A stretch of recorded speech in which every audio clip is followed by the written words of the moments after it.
And even if you look through the minutes,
All right, looks like we're getting set up there.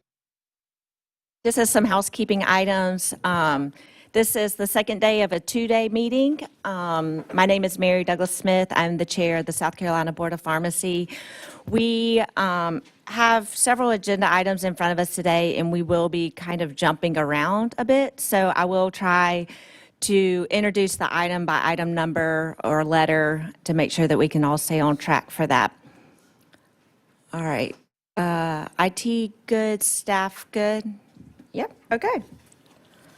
All right, we will start today on our agenda, item 17, non-resident application hearing. A, request approval of non-resident pharmacy application, Houston RX. So all parties for that, if you will come up front. Staff as well, thank you.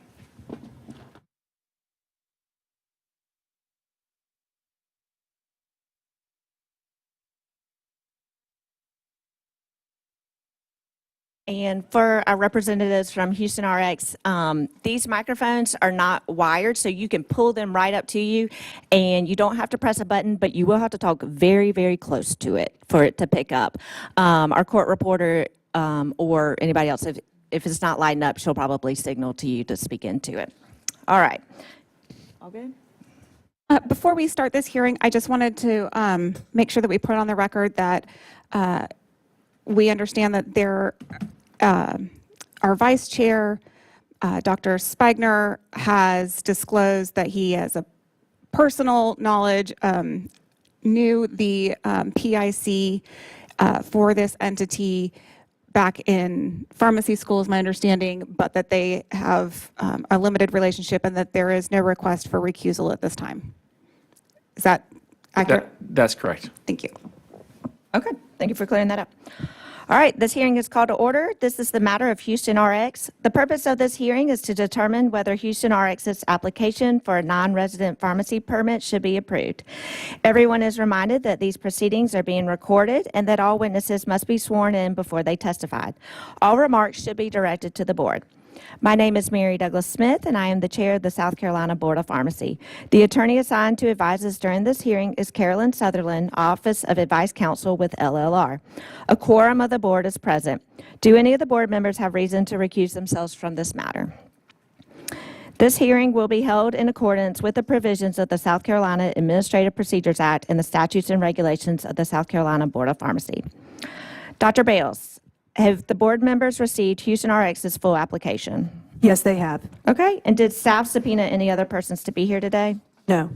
Okay, and what questions did staff have concerning this application? Houston RX submitted an application for a non-resident pharmacy permit that was received on July 2nd, 2025.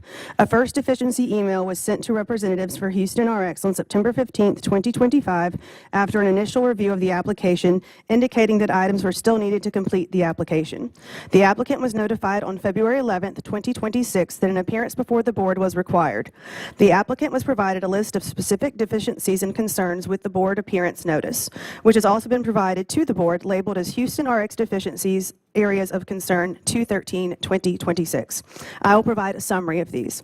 The applicant stated their first prescription was dispensed on 6/9/2025, and NABP notes this as the first day of compounding.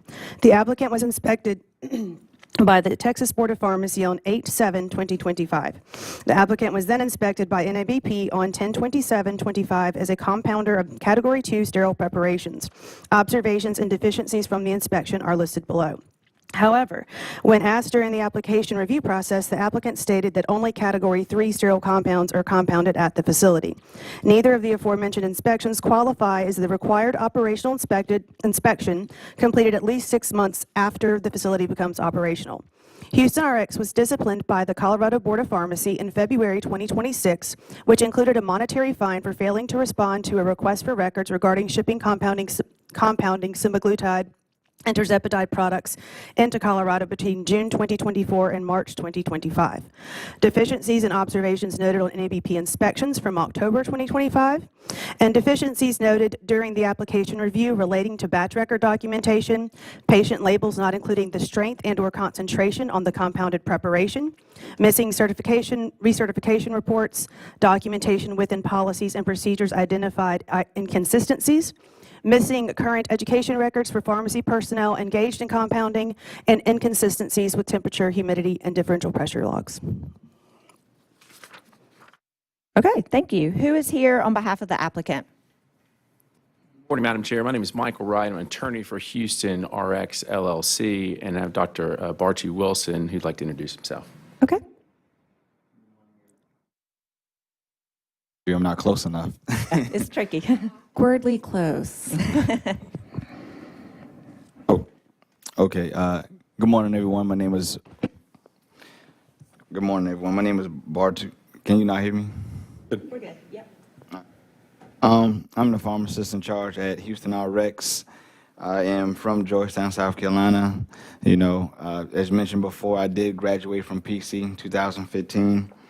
Want to let you know that Houston RX is a sterile compounding pharmacy, is a Category 2. Oh, I'm going to pause you real quick. We would like to get an opening statement, but I do have some housekeeping to do real quick. Will you give us your full name for the record for the court reporter? My full name is Bartu Wilson. And then, are you licensed to practice in South Carolina, or have you? Oh, that's the that's the council. Sorry. Okay. I'm working through the script. Okay. We need to swear Dr. Wilson We need in? the witnesses sworn in, please. Both of them? Okay. Yes, Ms. Bale, or Dr. Bales and Dr. Bartu. Okay. Yep.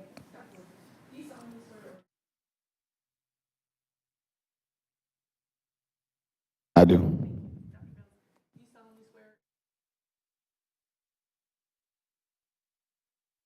I do.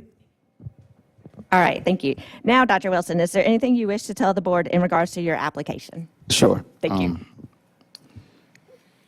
So Houston RX is a sterile compounding pharmacy. It was bought from BioHealth, which was some of the issues that happened with the Colorado, because BioHealth was running it thin, but under new ownership and new management, which is me, we was able to contact Colorado Board of Pharmacy and resolve that issue and to pay the fine instead of going through litigation. Operational deficiencies, we have vendors that we are working with like Allometrics who come in and check every 6 months these certifications to make sure that the temperature logs, the differential pressure and everything is correct. And we also have them coming in next month for their 6-month inspection. We have EdgeX that takes the temperature logs and the differential pressure that links into Pharmacy Stars, which we use for compliance and training. So when we hire new technicians and new pharmacists, they have to create a profile within Pharmacy Stars. When we start them off and within the first 30 days, they complete CEs, they complete compliances, and under the leadership of my lead technician, she trains them on the SOP to make sure that they can clean the clean room and make sure that they can golf and gown properly to go inside there to compound. And for batch records, we have a system in place where when we put on labels and we do a visual inspection all at the same time. And for patient labels, we are licensed currently in 27 states, Houston RX. So with that, we have to make sure that all our patient labels follow the strictest laws and states that we are into. So we were able to correct the patient labels to make sure that all the information is visible for the patient. And the website that we have is updated currently to promote what we actually do there. Thank you. Okay. Thank you. Counsel, do you want to speak as well? Thank you, Madam Chair. In preparation for today, Dr. Wilson and his staff did prepare a written response to some of those deficiencies. We're happy to keep the record open for that and submit that. In addition, Dr. Wilson is certainly more than welcome to answer any questions that you all have. There's also some documentation, again, that we've got from Allometrics, from some of the testing and the recertification, which I know is one of the deficiencies that was noted as well. I'm going to defer most of these questions to Dr. Wilson. As I told him as we were preparing for this, I certainly am going to be the dumbest person in the room today, because what you all talk about is certainly not within my wheelhouse. So on the technical stuff, Dr. Wilson's far more qualified to answer it. But from the papering side, there's a number of information, pieces of information that I have, particularly as it relates to the Colorado Board of Pharmacy, which did in fact occur underneath a separate, distinct entity that did not have the same ownership as Houston RX. So I can get into that to the extent that the board has any questions. Do you intend to introduce those as applicants' exhibits? I'm more than happy to do that, and some of them certainly can come in with questions, or we can put them all as a batch exhibit. Makes no difference to me. It's really your call. Do you have copies for each board member? And I do have 10 copies of the written response to the deficiencies, which I think qualifies for enough. And then we do have copies to enter as exhibits, not enough for all the board members, but the Allometrics reports. And we can mark them as applicants exhibit 1 or applicants exhibit 1 and 2. Applicants exhibit number 1 are going to be the written responses to the deficiency noted by the NABP, as well as this Board of Pharmacy. Those are the written responses to the deficiencies. And give me just a second on the other ones.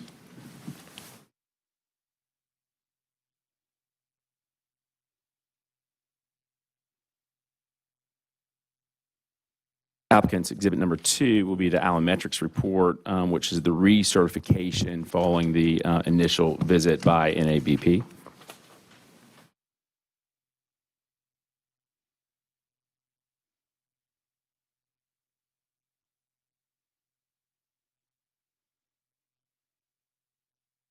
Applicant 3 exhibit is the Edge X report on the differential pressure in the room.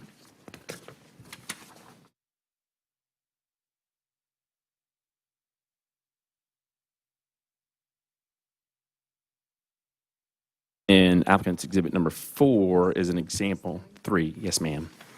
Applicant's exhibit number 4 is an example of a prescription label that has been changed since this initial visit in October of 2025. Okay, so we have exhibits 1 through 4 being submitted. Those will be passed out accordingly. Yes, that's correct.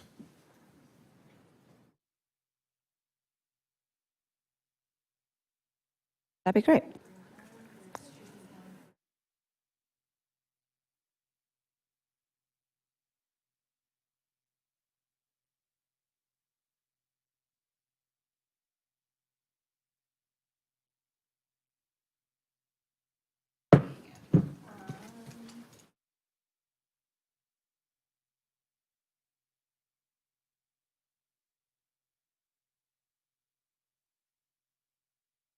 Yeah, that one we'll pass around and share as needed.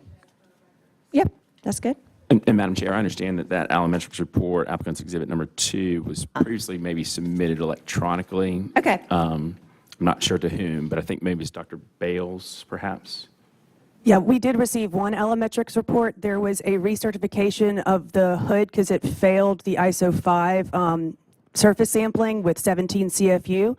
So I asked the applicant, what did they do to correct that? They indicated they did a triple clean and replaced the filters, which would require a recertification of the hood, and I did not receive that.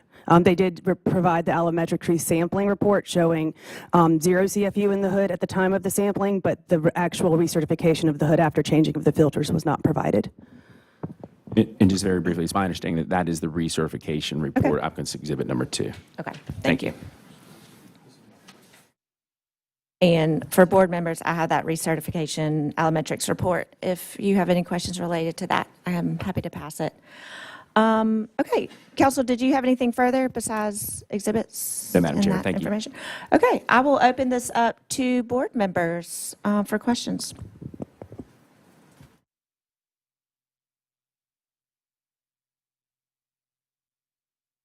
Hi. So my first question is, you were not the PIC at the time that y'all dispensed your first compounded prescription, correct? No, I was taken over. I wasn't the initial PIC. And what date was it that you took over as PIC? Or roundabout, just ballpark. So Houston, what's the question? That when was I the initial PIC when Houston RX took? When did you take over as PIC at the pharmacy? March This year? 2025. Were you involved at all in the pharmacy's preparation to dispense its first compound? And can you explain a little bit about that if you were? When I first started with the company, it was under BioHealth, and it was going through the transition of becoming Houston RX. So under BioHealth, they had an initial PIC that we had to do a transition period of. When RX became Houston RX, it was in June.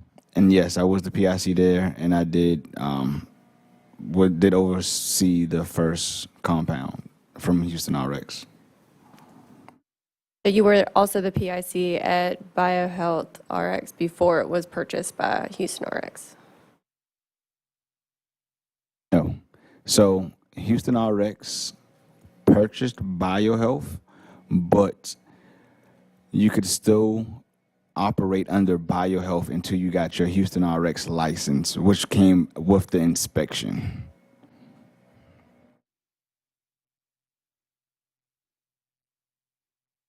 So prior to Houston RX purchasing BioHealth, were you employed at BioHealth before that, or was it only at Houston RX?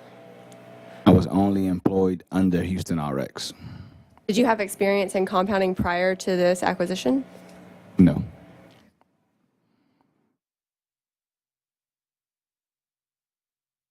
Just to piggyback on that question, the first compound that you supervised as PIC, had you received any training at that point? I went to a ASPH training in Miami to learn how to properly compound, and then had training with the previous PIC on his techniques and what he did inside the clean room and at the facility. Walk us through a little bit about what that formal training in Miami looked like. What did you do? It was a weekend training. Had to learn how to gown in, gown out, how to properly compound inside of a hood, how to properly clean a hood, how to do the calculations to make sure that the compound was within range. So, yeah, Was that sterile training or non-sterile compounding? sterile. All right, I'm going to take it, since I've got a little bit of a time crunch, I'm going to take it a little bit different direction, and then they can come back to that. But just in terms of the deficiencies, some of the things that I have questions on, in terms of documentation of counsel, offer, or refusal to counsel, what is y'all's current practice in regards to offering that To counsel a patient once they get the medications. in documentation? Within LifeFile, the system that we use, we can document anything that we need to. We also send out the prescription. The prescription label has the pharmacy number. We keep in contact with all of the providers. So if a patient calls in or sends us an email, we can directly communicate with them and document the consultation within the LifeFile system. Do y'all have a hotline or a contact line that's open 24/7, or did they leave a message and they call you back the next day, or you So- call them back?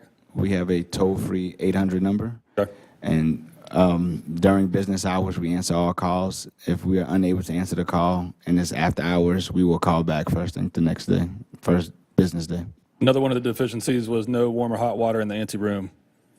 We was able to buy a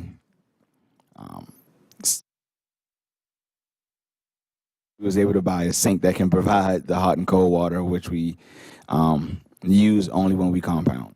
And how long after initial compounding did you guys have that sink installed? So when I first got there, they had a sink, but then we had to upgrade the sink to make sure it had hot and cold within a few weeks. Okay. And then the routine training and competency, you spoke to it a little bit about the Pharmacy Stars, great program, but not documented or maintained for pharmacists or technicians. What is your new SOP for that? All our documentation is in Pharmacy Stars. When I first started, they were still doing everything in the paper. Okay. So when we had NABP inspection, it was consolidating everything. So some stuff was paper, some stuff was in the system of Pharmacy Stars, but within a few days to weeks, we was able to transition everything to Pharmacy Stars. Okay. Another note in there was that the batch size requiring sterility testing exceeded limits. Can you speak to that? Some of the batches were over 300?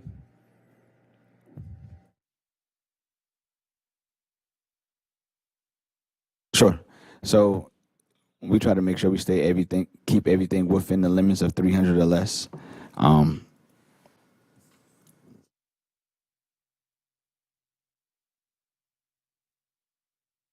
But yeah, we make sure that we stay within that limit.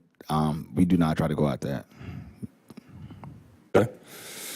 The potential degradation of product in terms of protecting it from light, it was noted that there were clear vials, even though there was notation that potential degradation would occur exposed to light. Have you guys fixed that?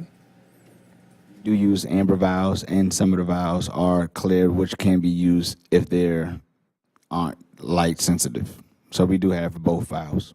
And where's that documentation in regards, where are you pulling that information from to know if it's chemically stable? So we use Eagle Analytics to make sure that all our compounds are within range and able to be used properly. Another one was hand hygiene in regards to it was notated that it was not being washed up to the elbow or for 30 seconds. Oh, proper training. So went back, did proper training, updated the SOPs on that. SOPs, okay. Multiple fill volumes with the same lot number. I feel like that was pretty significant. Does that not allow for botching of batches using different We're able to concentrations? use, when we concentrate and when we compound and send it to Eagle, we're able to use the lot number because all the medicine is coming from the same strength out of the bag. So it's the same.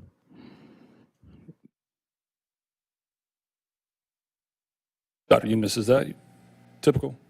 So I guess explain to me a little bit about what kind of testing are you getting performed at Eagle Analytical when you send these batches off?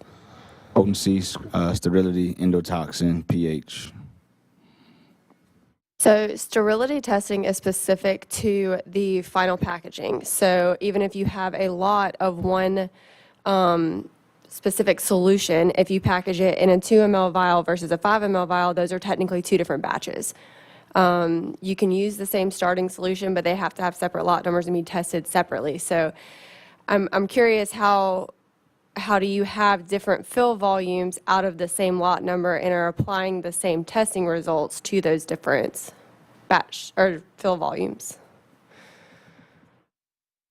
Or is that what you're doing? It sounds like that's what was documented here. No, we changed the things up. So because just like you said, every volume size needs their own lot number. So That somewhat contradicts what you just said, that if it came out of the same same bag. solution. Yeah. So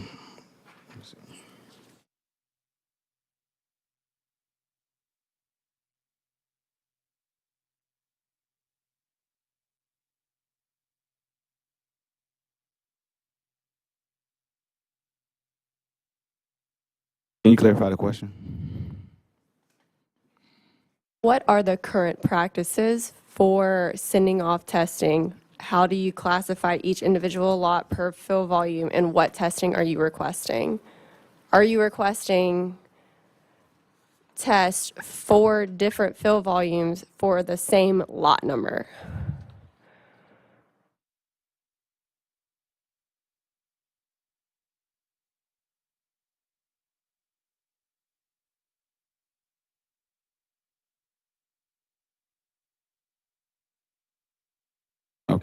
So you're asking, for each size, are we doing individual testing for lot numbers? For each fill volume, yes. So it's my understanding that you have a bag and you're drawing out fill volumes to put into vials. Is that accurate? Yes. Okay. Out of the same bag, are you filling, for example, a 2 ml vial and a 5 ml vial? May not be that exact, but like two separate fill volumes out of the same bag.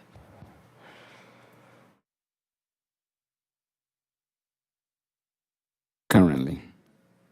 Do those separate fill volumes each get assigned their own lot number, or is it the same lot number across those separate fill volumes?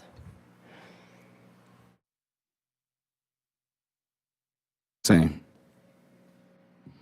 I guess this was the problem that we're pointing out, is that each one of those fill volumes should be documented as a separate lot number because the testing for sterility is based on the final packaging.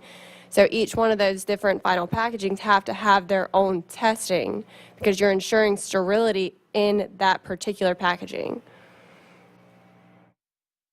that make sense? Yeah. Okay, so currently that's not happening is what my understanding is.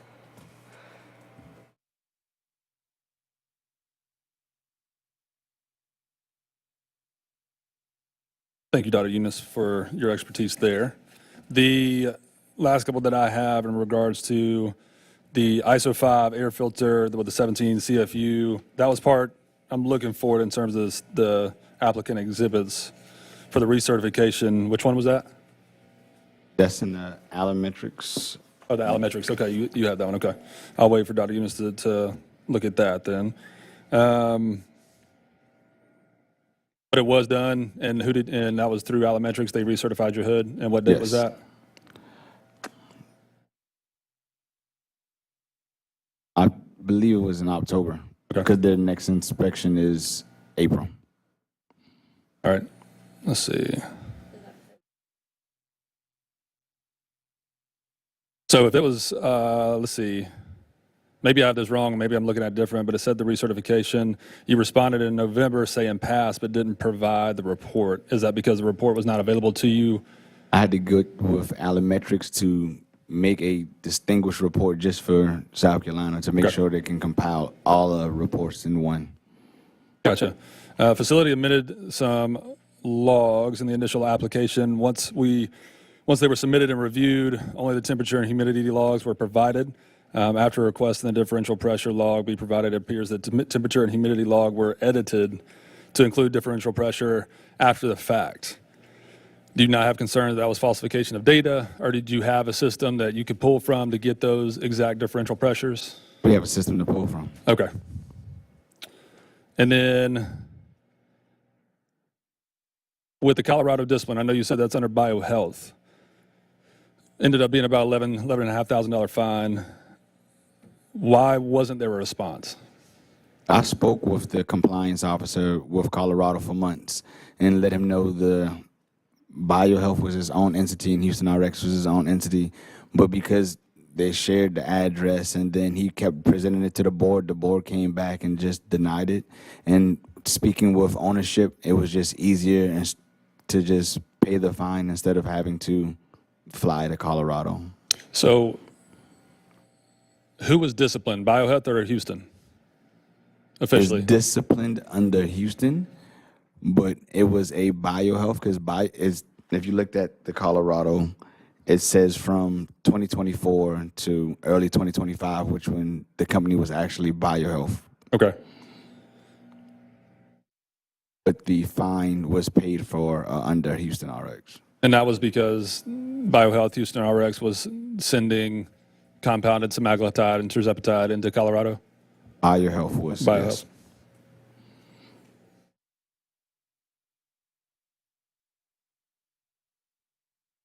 What wholesalers do you guys use? Where are you getting your APIs from?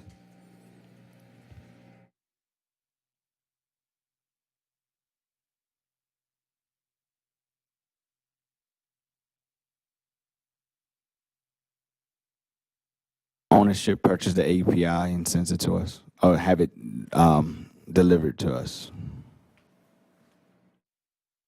Do you know who you're purchasing from? Like, how are you vetting this supplier if you're just being shipped a random box of API? Like, where is it coming from besides ownership? If I may, I don't think he has that information. We're happy, if you want to keep the record open, to submit that to the board with that information. I think if it's the board's pleasure, that would also be important, because if your wholesalers aren't vetted, you don't know what you're buying or who you're buying it from. It could be somebody selling it to you in the parking lot, or it could be Letco Medical. Like, that's pretty important information.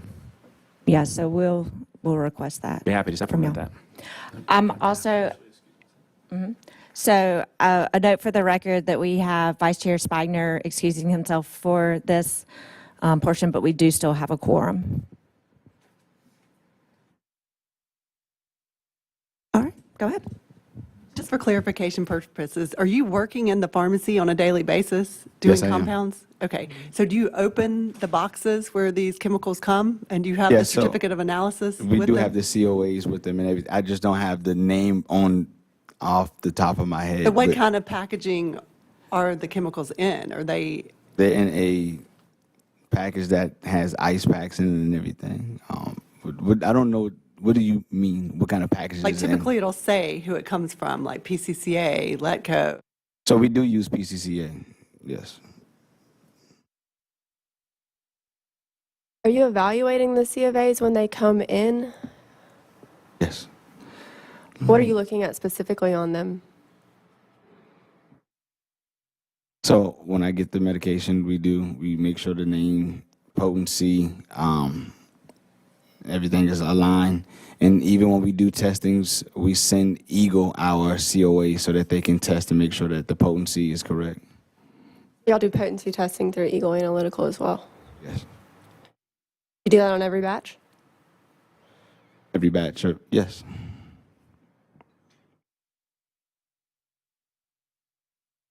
So you mentioned PCCA as being one of your suppliers. You have some familiarity with them. Do you know who any of your other suppliers are?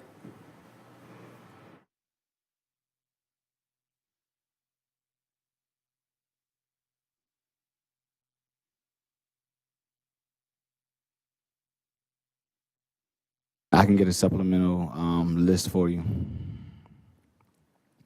I do not know off my head. Who's responsible for ordering your products? Is it this ownership? Yes. And who are they in relation to you? Are they a pharmacist?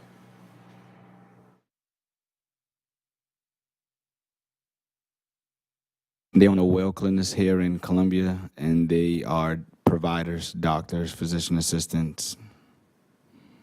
So they're here in Columbia, South Carolina. The owners, yes.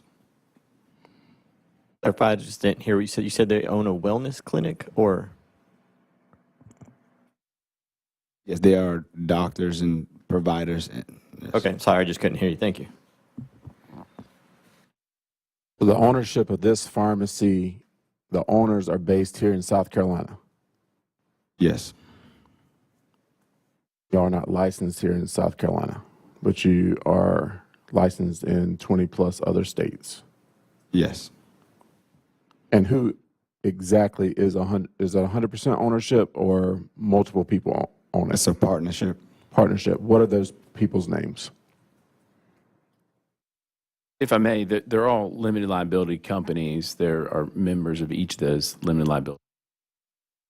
And I'm happy to supplement and provide that to you. Dr. Bales, is the ownership listed in the board materials? It should be on the initial application.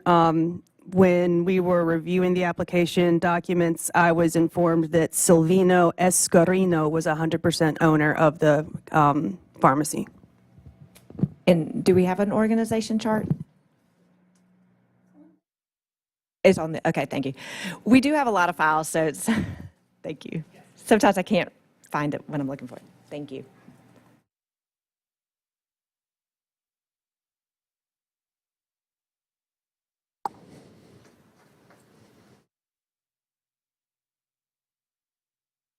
Dr. Wilson, I just had a few questions about the volume that y'all compound each day. Can you speak to that?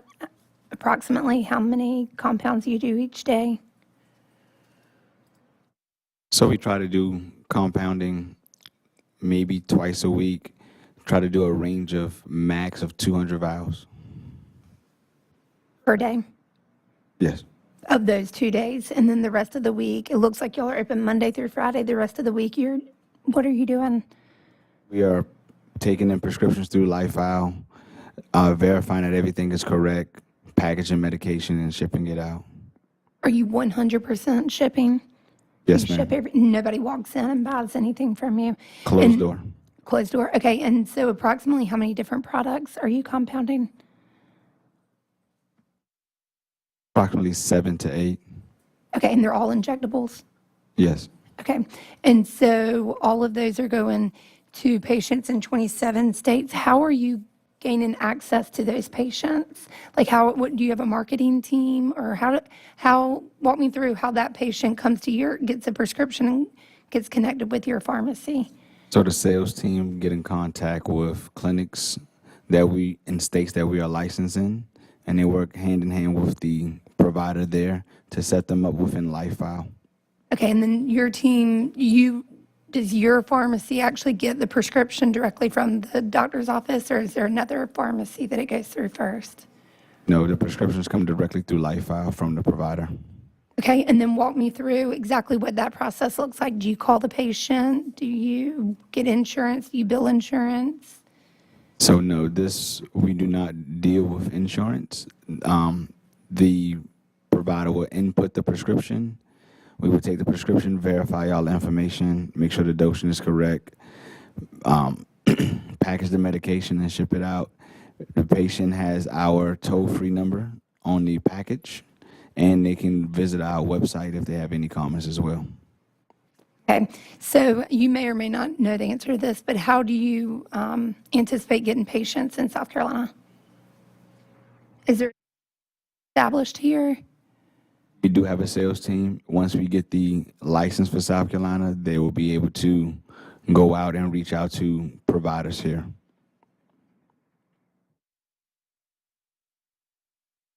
What does the day-to-day operation look like, thinking about number of pharmacists and technicians working? So, including myself, I have 3 pharmacists, me, 2 other pharmacists. We have 5 technicians. And approximately how many prescriptions a day? Great question. About 150 prescriptions a day.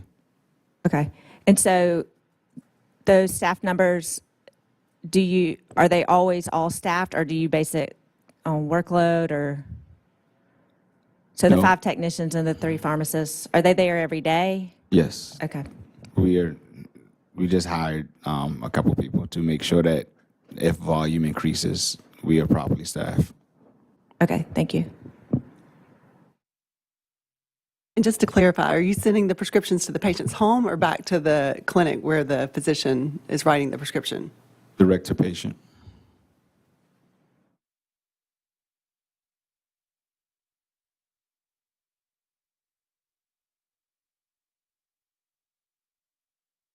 I'm looking through this allometrics report that you provided and for the recertification in October. And one of the samples, and forgive me, I'm not 100% familiar with y'all's clean room setup. I can see the diagram on here. But I want to clarify the squares that are labeled the UCAD, that is representative of your laminar flow hoods in the clean room? I don't have the diagram in front of me, but I believe so if it's on the left side. How many hoods do you have in your clean room? 2. 2, okay. And it looks like there's, I don't know, there's like a cart in between the 2 of them that are on the back wall from the door. Yeah, I think so. I just want to make sure that, thank you.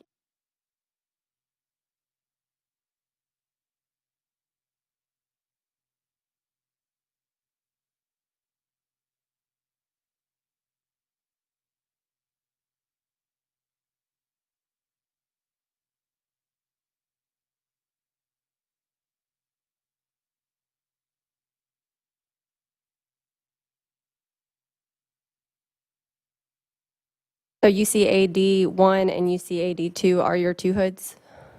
Yes. Okay. So in October, upon the recertification, it looks like one of the samples did produce 17 colony forming units and did not pass. Did that have to get recertified after that at a later date? Was there another sample taken? They did get recertified by Allometrics In October or again after the October one? after. What date did that occur?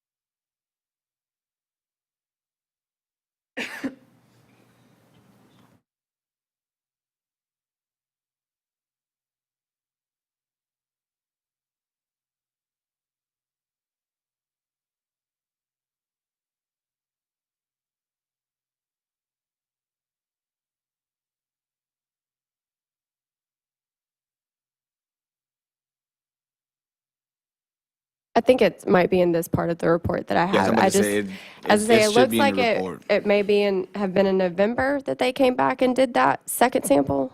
It could be. Okay.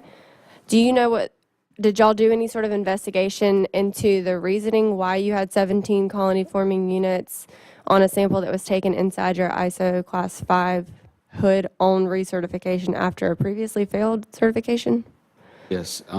We went in there, did the investigation. It was the filter, and did a proper cleaning and learning and the SOPs on how to properly clean the station. So did y'all do an investigation, and maybe I'm misunderstanding this, but we had a failed certification. They came back in October to recertify, correct?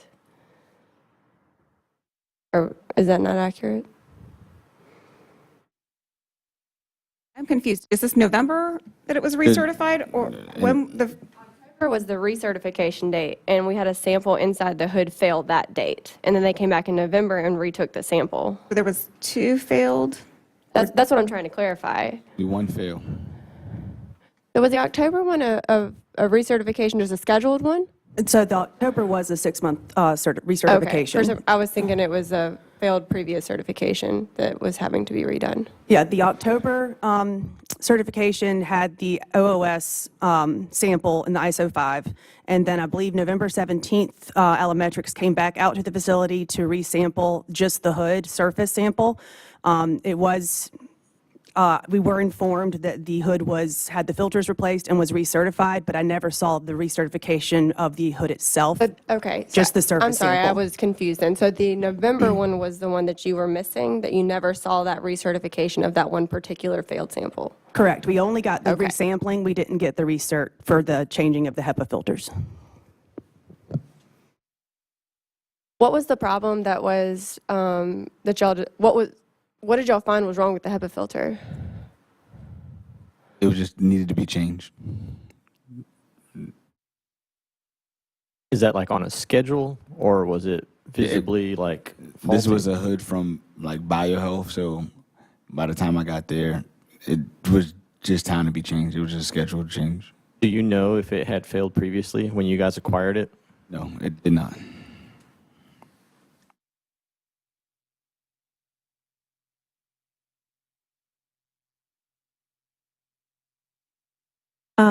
I had a couple questions. So looking at your SOP 5.01, room cleaning procedures for the clean room. So item 4, procedure, clean floors daily with approved disinfectant, clean counters, work surfaces, and equipment daily, perform wall and ceiling cleaning monthly, use lint-free wipes and sterile cleaning agents only, and document all cleaning. I was wondering if you could get into the more specifics, including if you know what types of disinfectants you use, when you use them, and then kind of the process of cleaning your hood?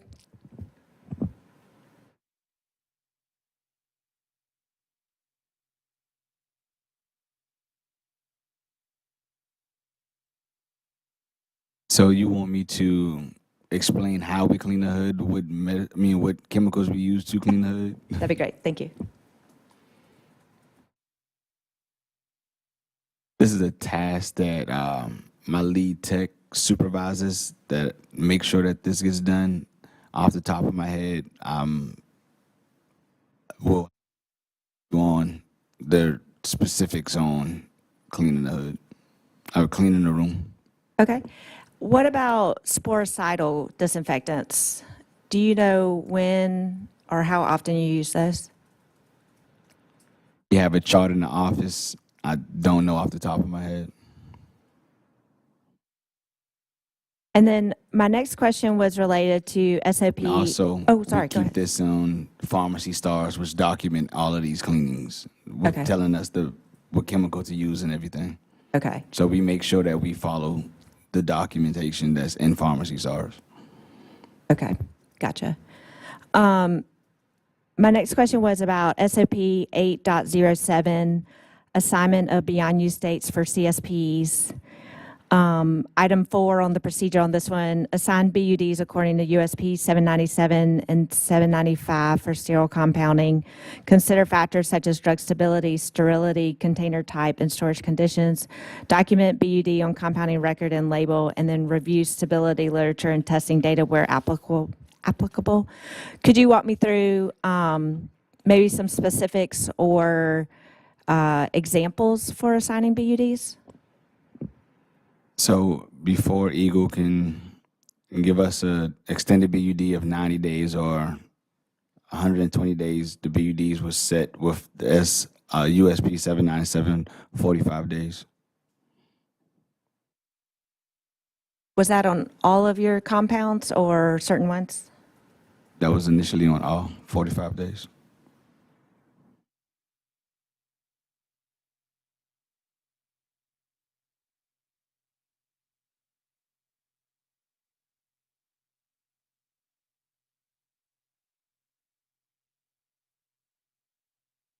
Can I get some clarification on one of the deficiencies that was noted by the South Carolina Board of Pharmacy with regards to labeling that was on the products? It said that submitted patient labels that do not include strength or concentration of the compounded preparation.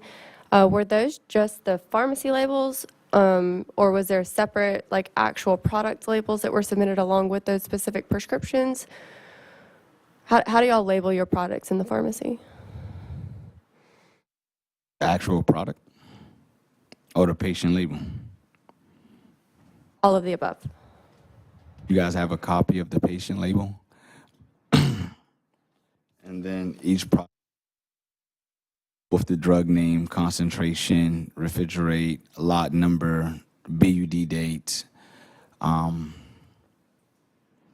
ingredients which was used to make the compound. Where that's on the actual product itself. Yes. Okay, so it's not necessarily on the pharmacy, like, patient label. On a patient label, you have the patient name, doctor name, the SIG code, the pharmacist's initial and last name, BUD date.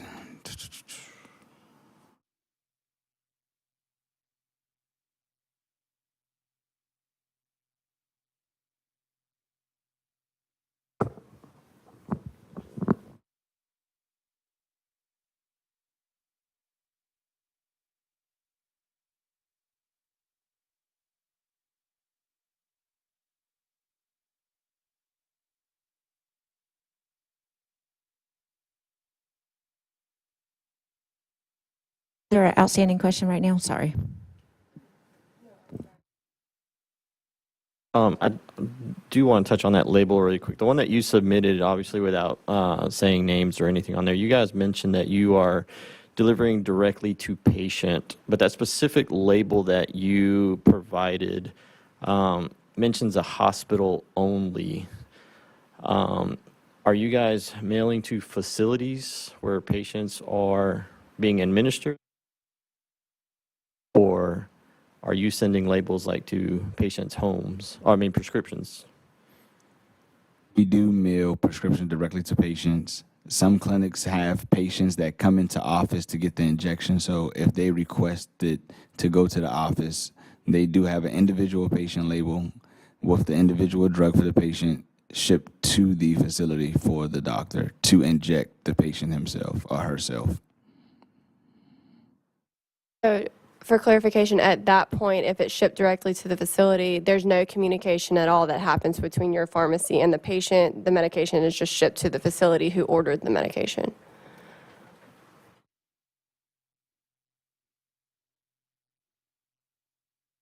So you're asking, once we get the prescription and the doctor requests, hey, we need X patient medication to be shipped to us, do we communicate with the patient afterwards?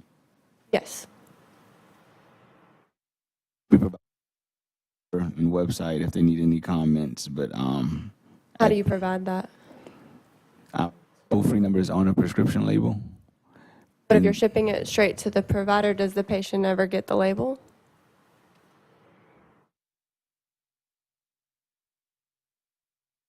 They should.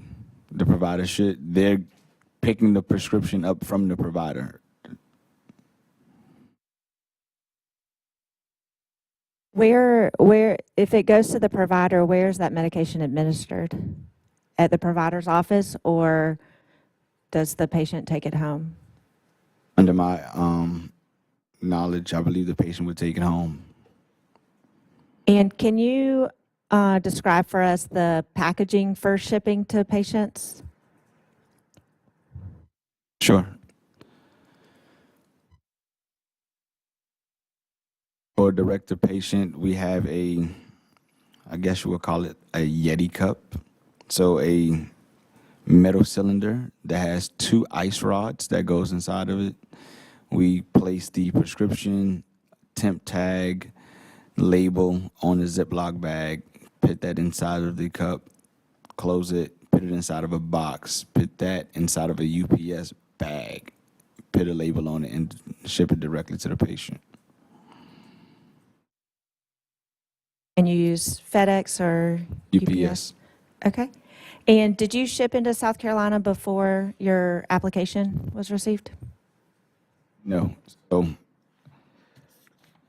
with South Carolina, we were testing out, making sure that we could, again, the doctor or the owners are from here. So we wanted to make sure that we can get the text messages, emails, and et cetera.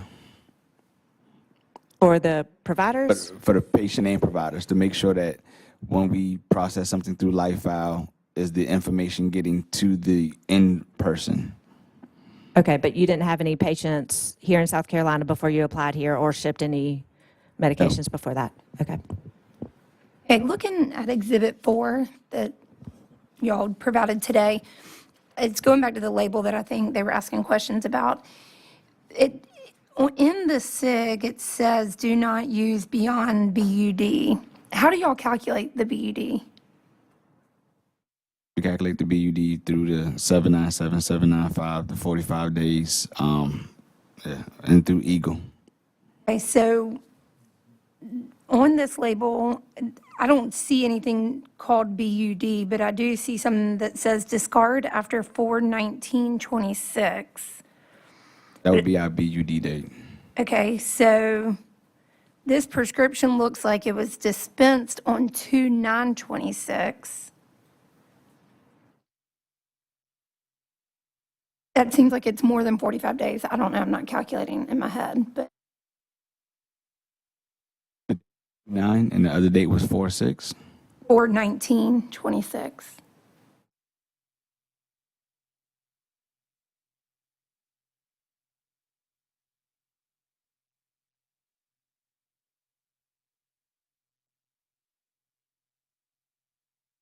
we know there's 30 days in March, right? And there's more than What is the date of that prescription? 9/26, and it's Exhibit 4, I think that y'all. 2/9/2026? Yes. Oh, last month? It's Exhibit 4 that y'all presented to us today that I'm looking at. Yes, our BUD dates through Eagle Analytics, we was able to get a 90-day BUD date from when we first initiated the application to where we at now. Okay, so your BUD date is now 90 days or 45? You just testified that it was 45, so I'm confused. From the application, when we first started, it was 45, but now through Eagle Analytics, we were able to have a 90-day BUD date. So the discard after on the label is your BUD of the dispensed product? Okay. So is that for all your products? Do you know the specific product that we're asking about that's on this label? So that either is semaglutide 2.5 or 5 or tirzepatide 10/20. What? B3, niacinamide.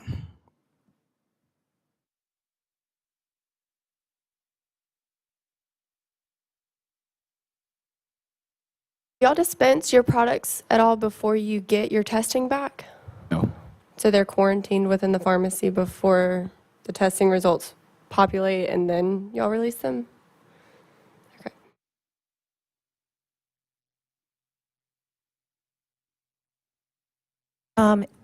If you were granted this permit in South Carolina, we do require patient counseling or an offer to patient counseling for all new prescriptions. How would that be accomplished? Great question.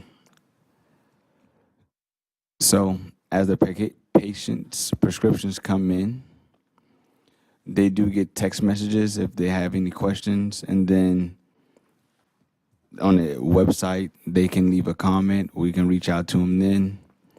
And then we also have the phone lines so that technicians can answer and offer counsel to each patient.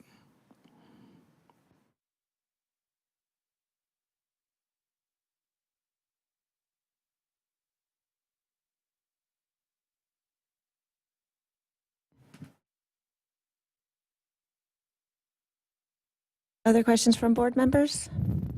I have one question. Referring to Category 3 CSP media field test log you submitted, there's a batch test of 8 vials. You've got an incubation in date that says 8. Does that 8 represent 8 days?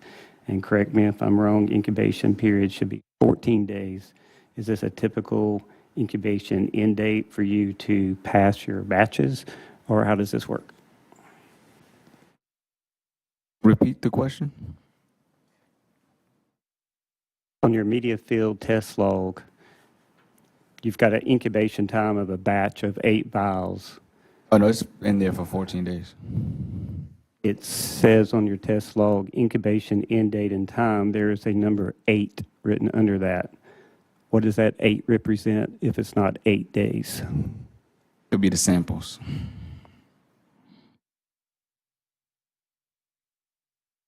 How would I know how long this batch was in incubation based on your form? Can I see the form? But all our It's in the incubation documents is submitted. 14 days. So that document, when I received it, I'd asked to see a sample media fill for training purposes. It was documented on that log that incubation began on 10/1/25, and it was emailed to me on 10/13/25. So it was not in full incubation for 14 days because that also was not present on that form. So you're not wrong, it is omitted for the actual end date of the incubation. Just for clarification, it does say result was passed. It did, yes.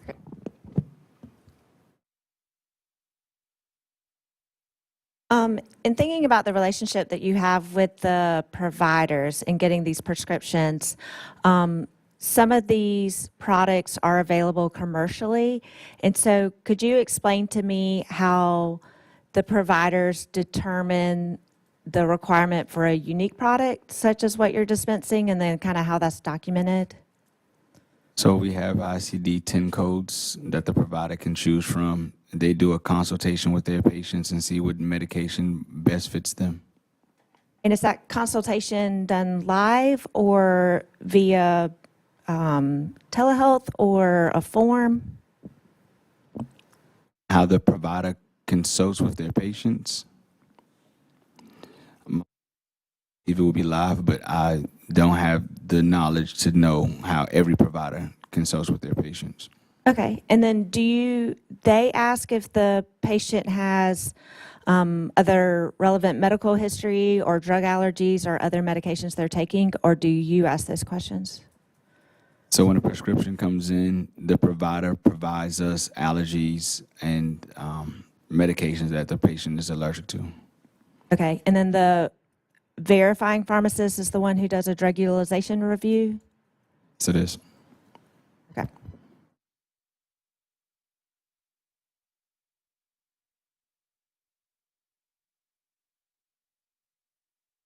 Other questions from board members?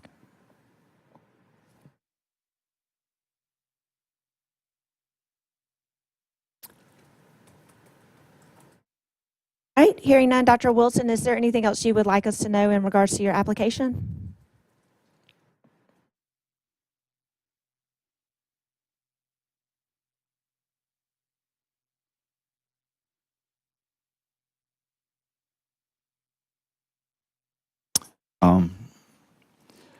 Eager to get licensed in South Carolina so that we can provide services for the patients out here. I have a deep connection with the state from being here.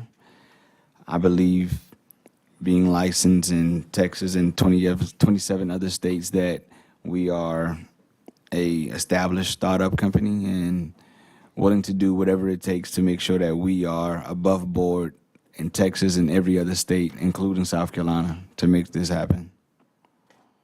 Okay, thank you. Do I have a motion?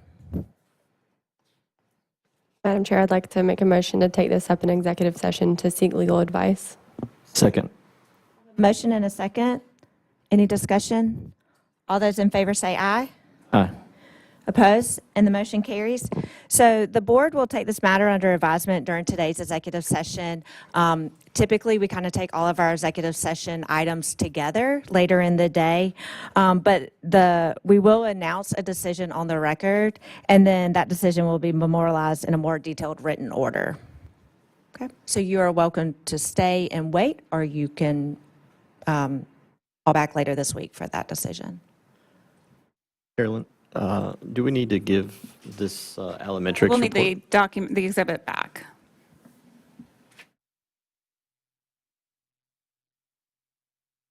Okay.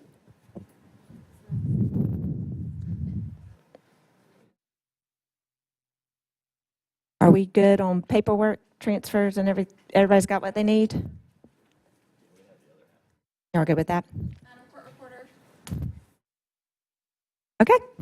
Thank you, Madam Chair. I know you don't have a crystal ball idea on a time of executive session, just curious. Typically end of the day, late afternoon. Thank you all very much. You're welcome.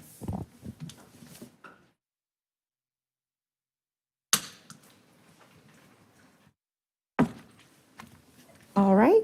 Is there a request for a small break? Does anybody need one? Okay. We'll take a small break and return at 10:15.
break. I am, for those who are new this morning, we're kind of jumping around the agenda today based on who's here. We have not yet seen anyone sign in for Agenda Item 17B, request approval of non-resident pharmacy application, all family pharmacy.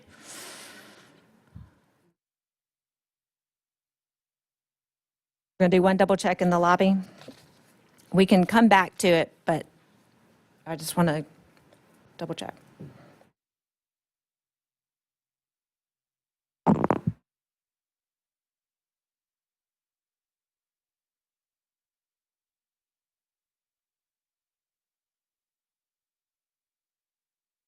Okay.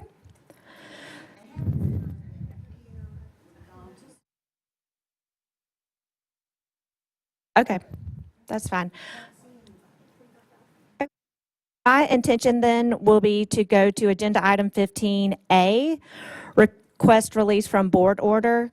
This hearing will be closed in accordance with federal and state privacy laws unless you are a party, witness, or participating staff member. We do ask that you move to the lobby, and we'll bring you back into the meeting following this. They are not here. All right, thank you.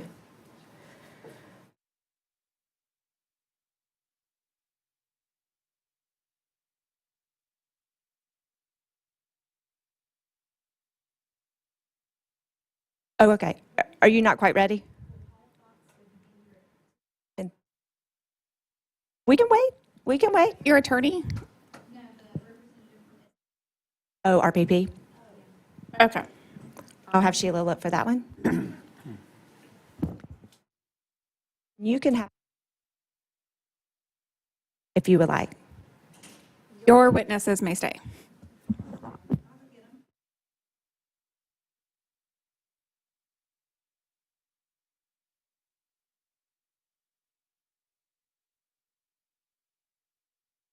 You found RPP? Okay, great.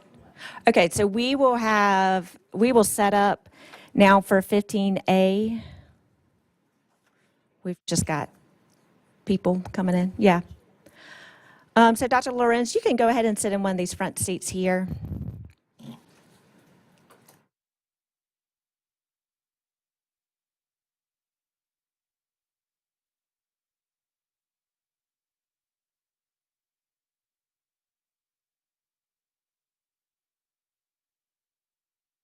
Hey, RPP, you can take a seat up front too. Paul, Tia, whoever needs to. Yeah, come on in. Thank you. All right, we are officially closed. Okay.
Thank you for covering that. Yeah, once you got your screw, it's good to go. You're back open, okay? So we will take up.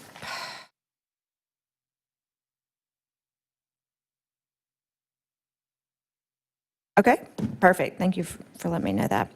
All right, I will take up item 16B, request reconsideration of intern hours. Ana Mendoza, pharmacy intern.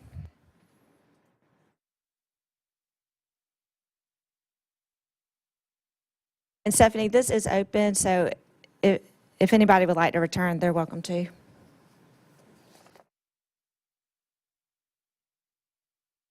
And if the record could reflect that, at 10:30, we do have Vice Chair Dr. Spigner, as well as our Chair, Dr. Smith. They have returned.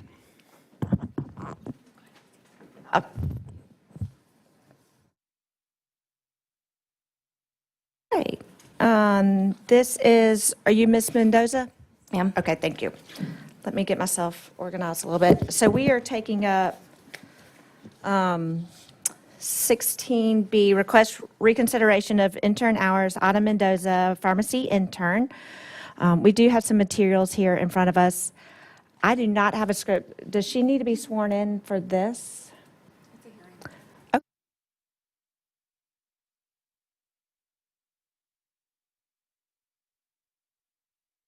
Okay. All right, so Ms. Mendoza, if you will say your full name to our court reporter, and then she will swear you in. My full name is Ana Laura Mendoza Hernandez.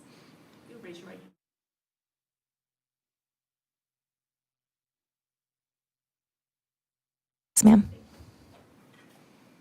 Okay, why don't you kind of explain to us your reason for appearing before us today?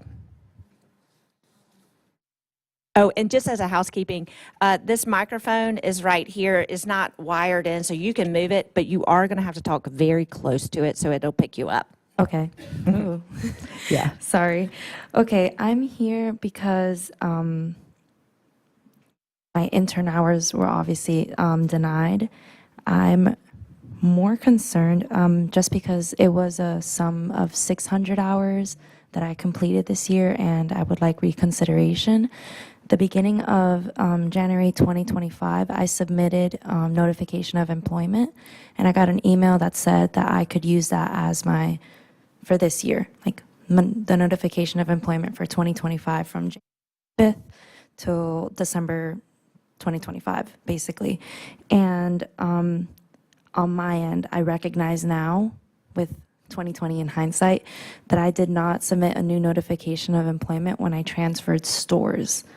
So now I see that that was the issue. I did change that, the location that I was at on the Board of Pharmacy website.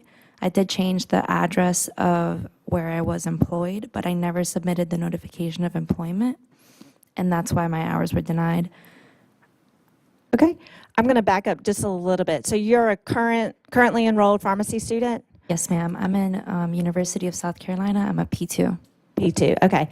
And then you are currently employed at what pharmacy? Currently, I'm at Publix Pharmacy, Rosewood. The address is 2800 Rosewood Drive, store number 67. Okay, and then where were you employed before that? Before that, it was in Lexington, store number 1383. Oh, another Publix? Yes, Okay. I don't know that address. Your employment, your employer didn't change. It was your location address that changed. Correct, ma'am. Yes. Okay, thanks.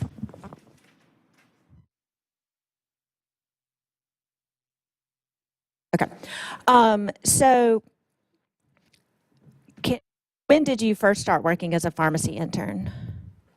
As an intern, I started August 2024, I believe. Okay, so when you started pharmacy school? Yes, correct. Okay, so you got your intern license presumably that summer before for rotations and for this internship, and then you changed stores and then failed to send in your notice of employment. Correct. 10 days after. And so then when you submitted your hours at the end of 2025, you received notice that they were not accounted for just the Rosewood Publix or both? I think it was both. They were just fully denied. I moved to Rosewood in September. It was in September. So from January to September, I was still in the 1383 Lexington Publix. And then I transferred over because I moved in September to this new location. Okay. And at your College of Pharmacy, did they send out any reminders or information about submitting both your hours and resubmission of the notice of employment, either by January 10th and or when you change employment? I did receive an email, although I think it was just remember to submit your hours. It was not like very detailed about if you change from the same company to a different store. Okay. And can you tell me the 3 times that you do, because it sounds like you kind of understand the process a little bit better now. Can you tell me the 3 times that you do have to submit this form? Yes. As you understand it now? Now I understand. It's 10 days if you move from within the same company to a different store. That one, got it now. The second one is also 10 days of a new employment as an intern, and 10 days you have to submit it in the beginning of each year. Even if you have not changed, yeah. I am going to open this up for board members to ask any questions, but I will tell you that you are not the first pharmacy intern to appear before us for this issue. I don't deny that it's kind of confusing. It's one of those things that's written into our rules that we have to follow. I'll also reveal that I also lost my intern hours many years ago and had to appear before the board. It's probably your spring break right now, too. No, Or close. just passed. Yeah, Yeah. mine was over spring break, I remember. And also lost more than 500 hours. Right. So I am sympathetic to your situation. Board members, do you have any questions? I have a question for Casey. Is there a reason her hours from January to September were not accepted? I'll look through documents. That's what I'm currently doing. And also for Casey, do we know her current number of logged hours? I will get that as well.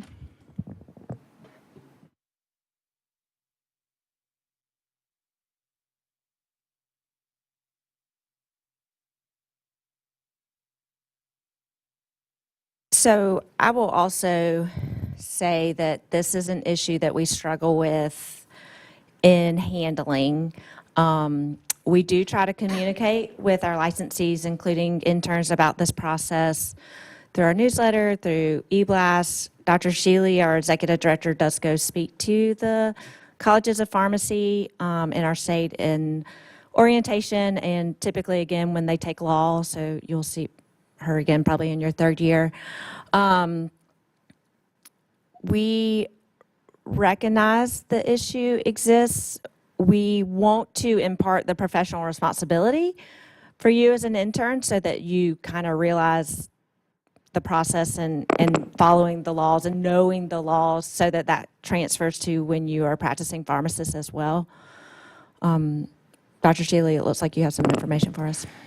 So we currently have 0 logged hours that have been accepted. It appears that the affidavit of experience only referenced Rosewood as a location, so there was no separation of hours at another location, if that makes sense.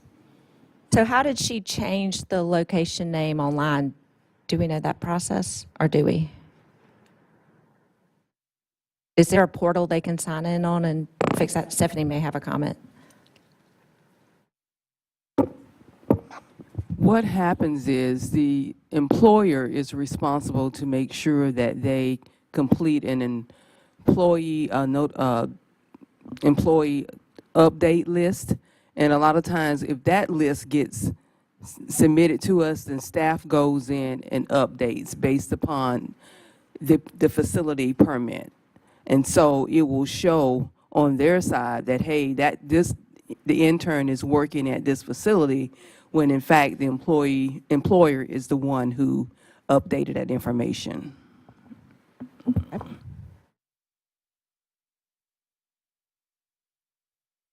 Questions or comments from board members?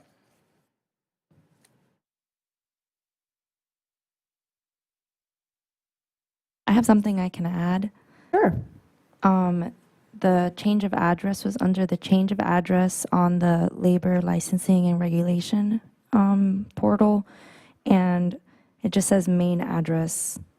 This address is shared by all licenses that you have with SCDLLR. That's where I changed it.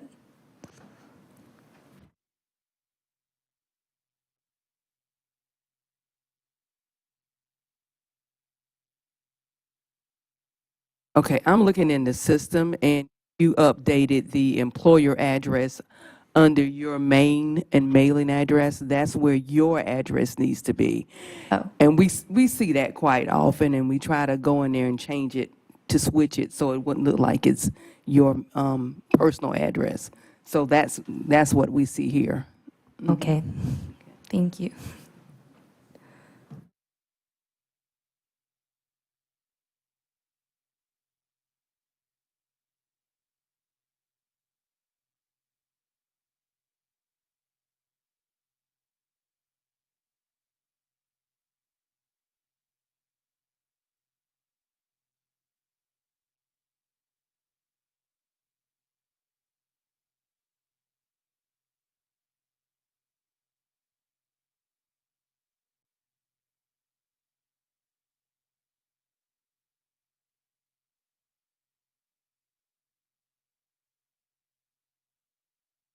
Madam Chair, I would make a motion to approve conditional upon separation of hours at which store based off of previous board recorded minutes and decisions. Okay, so we have a motion to approve her hours, kind of clean up, knowing what happened at what store, and maybe providing documentation to that effect, making sure we're clear on that. Can I get some clarification? Are we approving all hours or just the ones at the initial store, or what was the intent? Based off of, I think I was not a part of the first one we did, based off of recusal. And so just the information I have, it sounds like you guys had approved it at the time, some version of the hours. I think it was in total.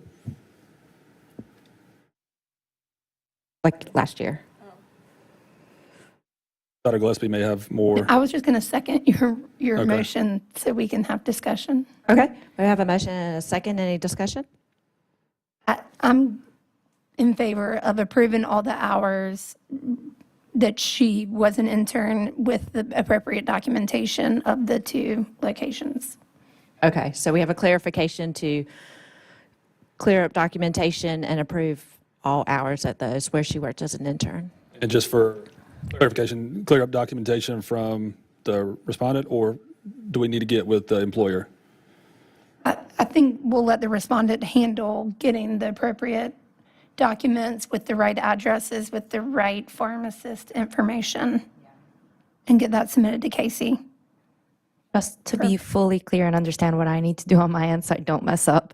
So I would need to get the affidavit of practical experience, that form from January to September from the previous store I was at, signed by the pharmacist there, and the hours logged there, and then a secondary affidavit of practical experience from November to the end of the year at Rosewood.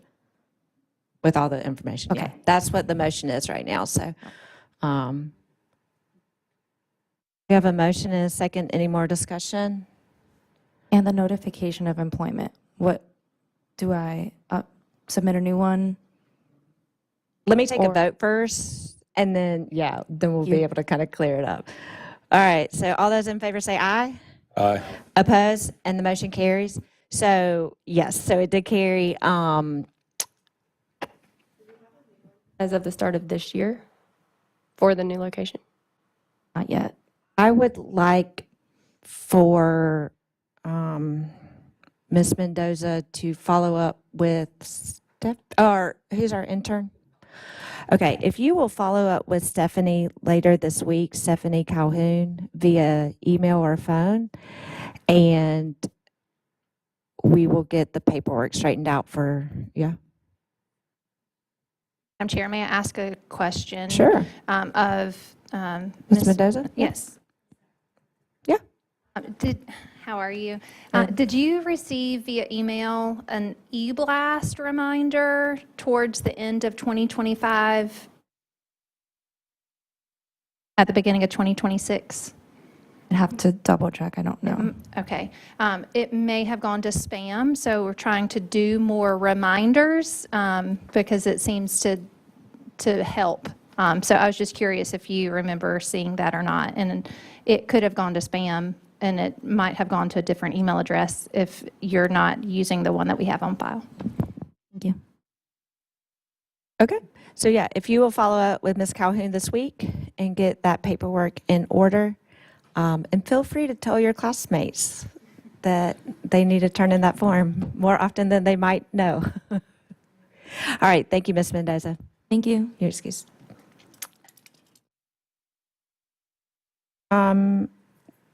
16C is request reconsideration of intern hours. Nicole Hernandez. Is Ms. Hernandez here? Good. I was hoping that might be you. All right. If you will have a seat here. And then if you will state your full name and swear into the court reporter, please. Full name is Nicole Hernandez.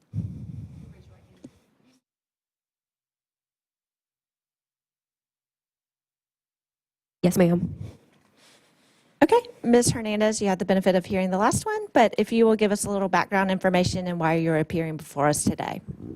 I started working at Sean Jenkins Inpatient Hospital around June 1st, and I did not submit my notification of employment within 10 days. It completely slipped my mind until January when my manager let us know, like as a whole unit, that we needed to submit it. And so there was about 325 hours accumulated prior to. Okay, and are you currently enrolled at a school of pharmacy? Yes, I'm currently a student at MUSC. In what year? I'm in my third year. Third year, okay. Questions from board members?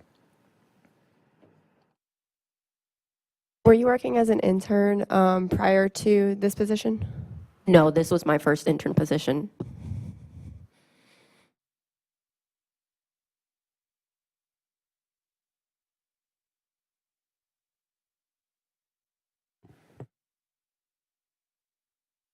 Madam Chair, I think this is very similar.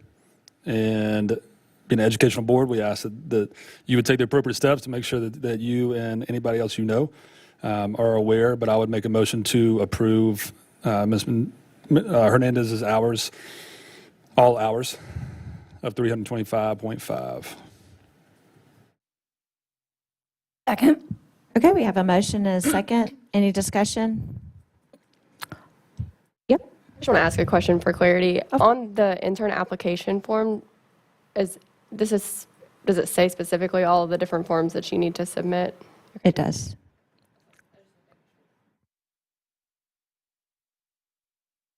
Reading over this form, it says that it needs to be submitted within 10 days after the end of employment, within 10 days after transferring within the same company, and within 10 days after the beginning of a new year. Should it also include on this form that it should be submitted when you start a new practical experience? Or am I missing something?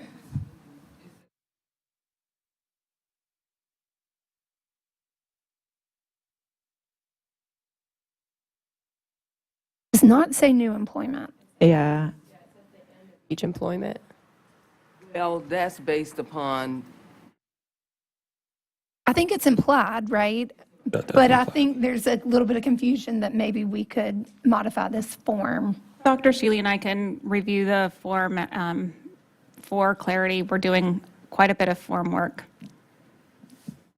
Yeah, and as part of the discussion, like I said in the previous agenda item, this has been kind of a known issue. We know that there is some confusion, and we also know there's some things that we're tied to that we kind of can't stop doing because of the way it's written.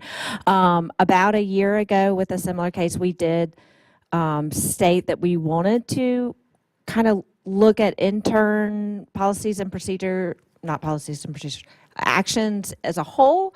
And as y'all know, we have been tied up with other higher priority items, and so unfortunately this was deprioritized. But I think in the meantime, we can look at these forms. We can continue communication to our students and interns. Do you happen to remember getting an e-blast or any information through your school? I check my email religiously. I didn't see anything. Now, if it went to my spam folder, that's a different story, but I didn't see anything. Okay, and we'll continue working on that as well. So we have a motion and a second on the floor. Any more discussion? All those in favor say aye. Aye. Opposed? And the motion carries. All right. Thank One you. quick question. Sure. So the notification employment that I submitted at the beginning of this year, this will still cover me for the hours that I'm still working right now? For 2026? Okay. Yes. Thank you so much. Yeah, sure. Thank you for coming today. Are you on spring break? Yes. Thank you for appearing today.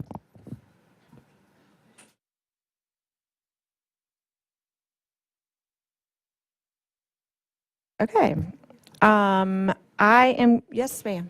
May I ask a question? Yes, ma'am. Because we're gonna continue to see a lot of this. Some people we denied, they accept it, they move on. You have those who don't, and they come before you. So are we to continue to deny people, or what? I mean, I guess we need some clarification as what staff needs to. Or could we discuss assembling a small work group to discuss this issue?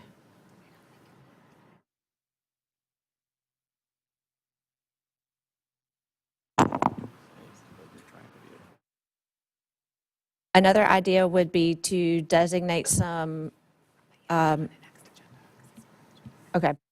Another idea that we cannot motion or vote on today, because it's not on the agenda, would be to designate a board member or two to review these on a case-by-case basis and help staff navigate those.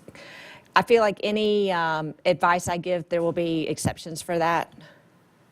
I will say, I think there is something to coming before the board, especially when you haven't met the requirements and you acknowledge that. I think there is something about coming to ask the board for a request as a student is not. Yeah, I think that's a I agree with good that.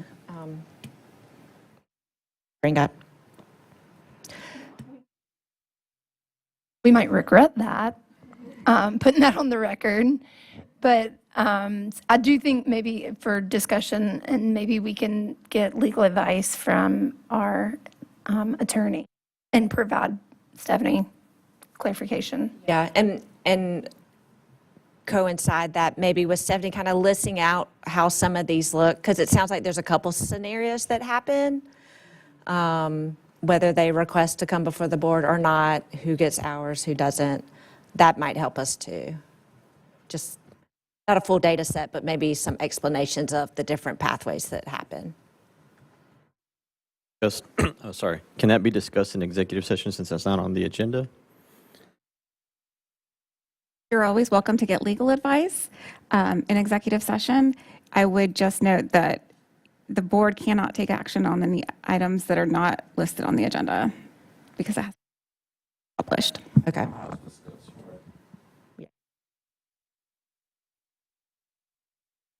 Okay, thank you. I am going to look at agenda item 17B, request approval of non-resident pharmacy application, All Pharmacy. Do we have understanding if they're here?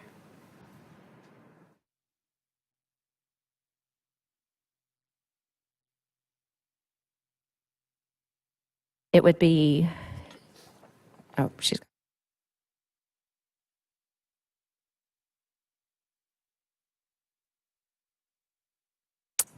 10.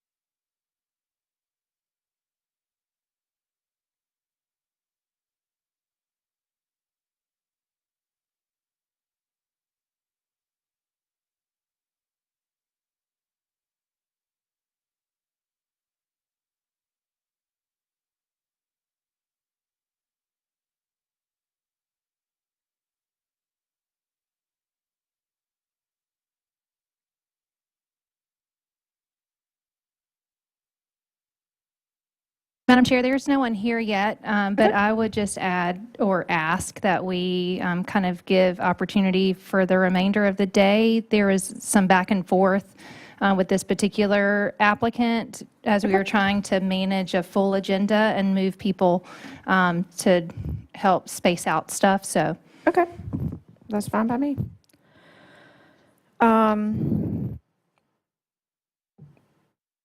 What about 14A, request approval of pharmacy technician application?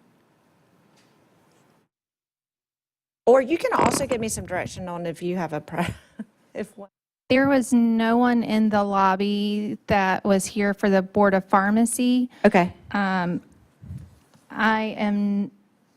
think we are waiting on someone who is noticed for later today. Okay. So not fully prepared for that yet. Okay. We give an update of the Senate hearing since we came back. Okay, yeah, I would appreciate that. Thank you. Dr. Shealy. No, we can tag team. So it was quick. We appreciated the opportunity to go first since we did have a board meeting. Dr. Shealy was one that was called upon first to talk, and she gave a great presentation of our intent, which the board had voted on to withdraw and resubmit. And so short story, they're going to pass it to full committee as is, which is the old language, with the understanding that we are going to withdraw and resubmit under the subcommittee of the House. Well, it would go through the Senate. Okay. It could go either pathway. It would have to go through both eventually, so. Long story short, they understand and acknowledged and passed it with the understanding that it will be withdrawn and resubmitted based off of our vote. Okay. Thank y'all for being there and being able to testify on that.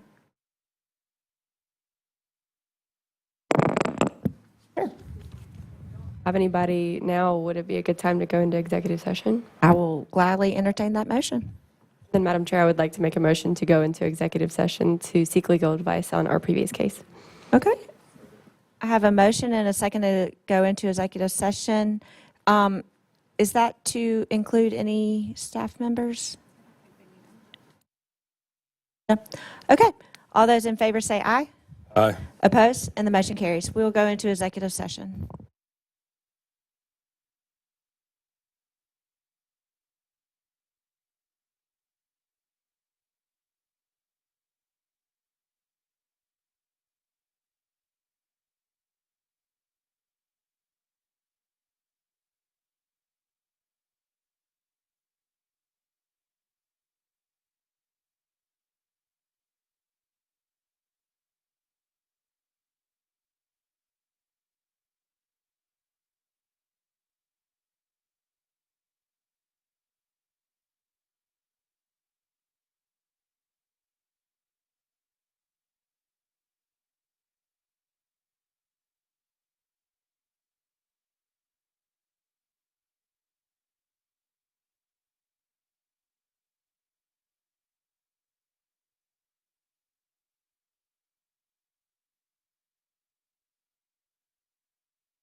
We are now out of executive session.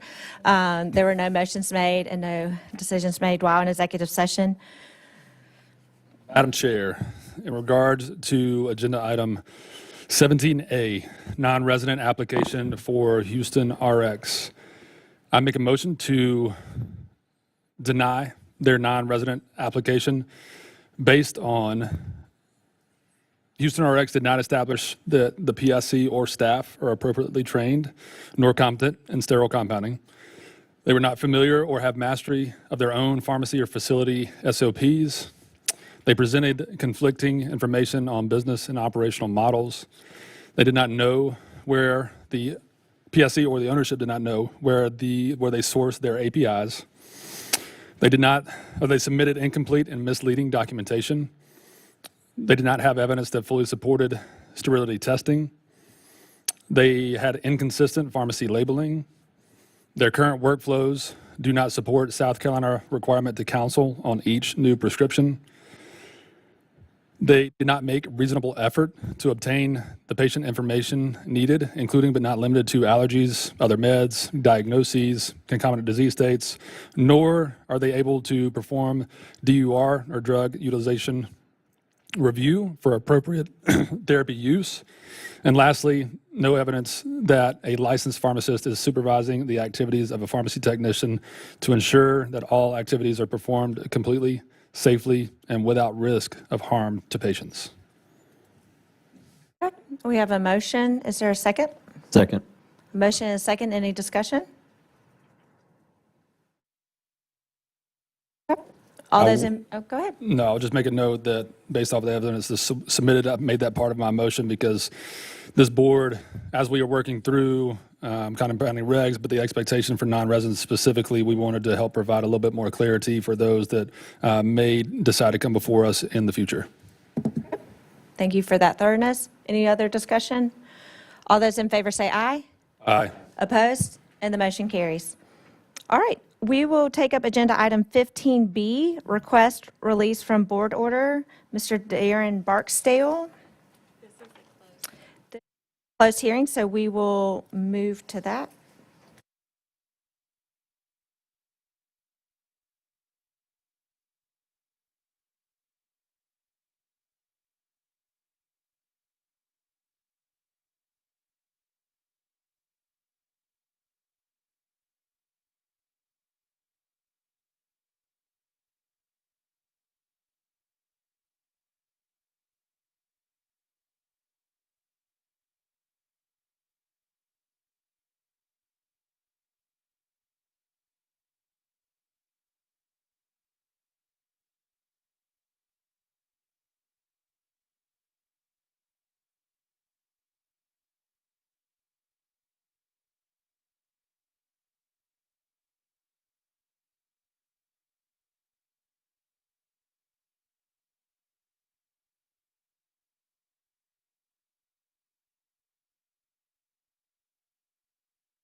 decisions were made and no motions were made. We are going to remain in closed session for, and we have a board member on his way in, but I'll just do some housekeeping at first. 18C, hearing in the matter of Stephen Bailey Farm D, case 2025-117. So does any member of the board have reason to recuse him or herself from this hearing? Hearing none, we'll call to order. A quorum of the board is present. This is a final order hearing in the matter of Stephen Brett Bailey, pharmacist license 13430, case number 2025-117, being held in Columbia, South Carolina on March 18th, 2026. Everyone is reminded that these proceedings are being recorded and that all witnesses must be sworn before they testify. All remarks should be directed to the board. My name is Mary Douglas Smith, and I am Chair of the South Carolina Board of Pharmacy. The attorney advising the board is Carolyn Sutherland, Advice Counsel.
Hello.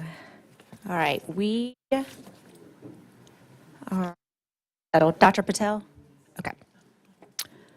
So we are currently open, and we do have one board member that has temporarily stepped out, but we're going to go ahead and get started. Okay. So we are going to take up agenda item 18A in the matter of, will you pronounce your first name for me? Kajal. Kajal Patel, Firm D, case number 2024-248. All right, does any member of the board have reason to recuse him or herself from this hearing? Hearing none, we'll call to order. A quorum of the board is present. This is a final order hearing in the matter of Kajal Patel, pharmacist license 43370, case number 2024-248, being held here in Columbia, South Carolina on March 18th, 2026. Everyone is reminded that these proceedings are being recorded and that all witnesses must be sworn in before they testify. All remarks should be directed to the board. My name is Mary Douglas Smith. I am the chair of the South Carolina Board of Pharmacy. The attorney advising us today is Carolyn Sutherland, advice counsel. The respondent is present. Are you represented by an attorney? No. Okay, and you understand that you had that right and you're waiving it? Okay. The state is represented by Casey Smith, assistant disciplinary counsel. This hearing will be conducted as informally as is compatible with an equitable presentation of both sides of the case and in compliance with the provisions of the Administrative Procedures Act and the board's statutes and regulations. It is my understanding that the parties have entered into a memorandum of agreement wherein both the facts and the violations have been admitted. Is that correct? That's correct. Okay. Disciplinary counsel will present the MOA, and the respondent, Dr. Patel, will then have the opportunity to address the board with respect to that MOA. Before we begin, I'd like to have the respondent sworn in. So with our court reporter here, she'll swear you in.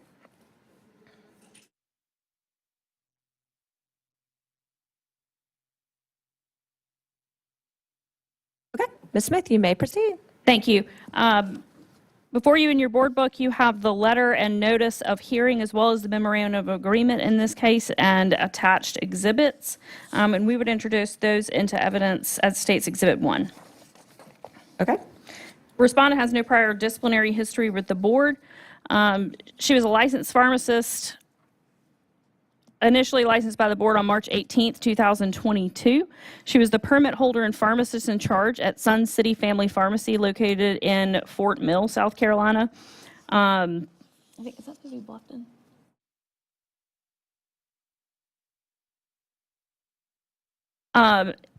On December 28, 2024, LOR received a complaint alleging that on December 27, 2024, the respondent failed to properly supervise a pharmacy technician that resulted in that technician selling a prescription to a customer without a pharmacist present in the pharmacy. On December 30th, 2024, board inspector visited the pharmacy, and a pharmacy technician was on duty without a pharmacist present in the pharmacy. The technician indicated that a pharmacist was on duty that day but had stepped out, but later admitted there was not a pharmacist on duty for the day. The inspector witnessed the technician sell a prescription Wegovy to a customer and then contacted the respondent. The respondent stated that she opened the store on that day and checked and verified the prescription the pharmacy technician sold that day, but did admit the prescription dispensed on December 30th of 2024 should not have been dispensed without a pharmacist present. On January 27th of 2025, she responded to the improper supervision allegations and denied that the allegations that the pharmacy technician improperly dispensed or incorrectly logged in under her account. She does admit that She's in violation of South Carolina Code 4043-86B4B and 140A1A, and that she did not properly supervise a pharmacy technician, which resulted in that technician improperly selling a prescription to a customer without a pharmacist present on December 30th, 2024. Okay, thank you. Dr. Patel, you may respond. On this December 27th, which was a Friday, I had opened the pharmacy and I had just went in there to drop the keys off. And while I was there, I had verified a couple of prescriptions before leaving. When I left, I placed a sign on the counter saying that pharmacist not on duty, pharmacy department closed. And the other pharmacist arrived shortly after, within like minutes, I believe. And during that time frame, a patient had come in to pick up a prescription, and the technician had told the patient to wait while the pharmacist arrived. And then when the pharmacist arrived, the technician grabbed, so it was a refrigerated item, so we keep the medication bag and the label in the will call bin by the POS, and then the medication stays in the refrigerator in the back. So once the pharmacist arrived, that's when she grabbed the bag and the medication and even showed it to the pharmacist to ensure that what was being dispensed was correct, correct patient and correct medication. And then after the pharmacist agreed, that's when the medication was bagged and wrung out of the system. Okay, I'm sorry. And at like the 30th or? Okay. And the 30th, I do take full responsibility that the pharmacist was not present, and because of that, the pharmacist should not have been open. And like I said, I take full responsibility for everything that happened on the 30th, but on the 27th, no medication was dispensed without the pharmacist being present there. And was December 30th the day that Inspector Murray was there? Okay. Could you give us a little background on your work history, how long you've worked here and where you worked before, and then also some information about Sun City Pharmacy, please? Yeah, so I have been licensed since 2021. I have worked for Walgreens, CVS, and then I worked for Carolina Pharmacy. And then a year and a half later, I decided to open this pharmacy. So we have been open since August 2023. And Sun City Pharmacy is just your regular independent pharmacy where a patient comes in and, they are known by their name, they're greeted well, they're given the time that they need, or just if there are any questions, we take the time to answer any questions they have, even if they're not our patient. We'll go above and beyond to do the research and get back to them. Every single person that walks in the door is treated like a family. We do believe in providing a great service to every single individual that comes in and is treated like a family. And that's literally what we're about. Okay, and about how many prescriptions a day do y'all fill, or a week? It does vary. Daily basis, it could vary from like 30 to 60. Okay, and you said you opened the pharmacy, so you're the pharmacy owner. Are you the permit holder as well? And pharmacist in charge? And then how many staff do you have and what roles? So I am actually the only the pharmacist, and then we recently hired another pharmacist. So there's literally only two pharmacists. And then my husband, who has a technician license, but that is just for like safety purposes. He does have a full-time job, so he's never there.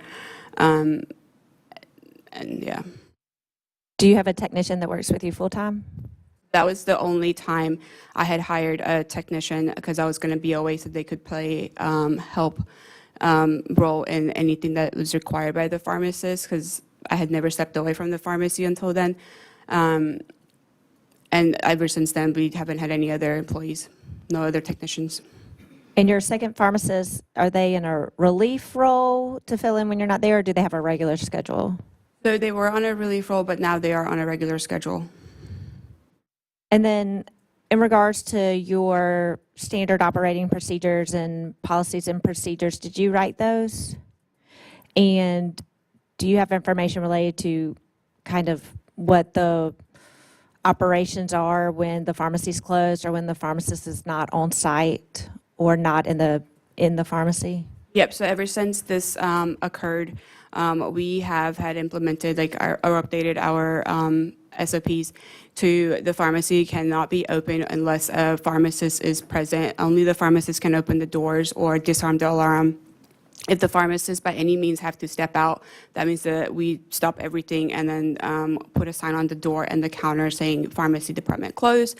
Also, put up the hours that we may be closed, the time frame, and also everything gets locked by the pharmacist as they step out. So no technician or anybody is allowed to stay in the building. And does anyone besides you have a key or the security code information? Just the other pharmacist. Other questions? But just to clarify, on December the 30th, what were the business hours that day? We opened at 9 o'clock and we were planning to close at 1 o'clock. In the meantime, I was trying to find coverage. I had reached out to every single person I knew, if they knew anybody or if they were able to work. I even went on the website on RPH to go, but I came to figure that South Carolina State was not listed, and it was very difficult to find coverage last minute.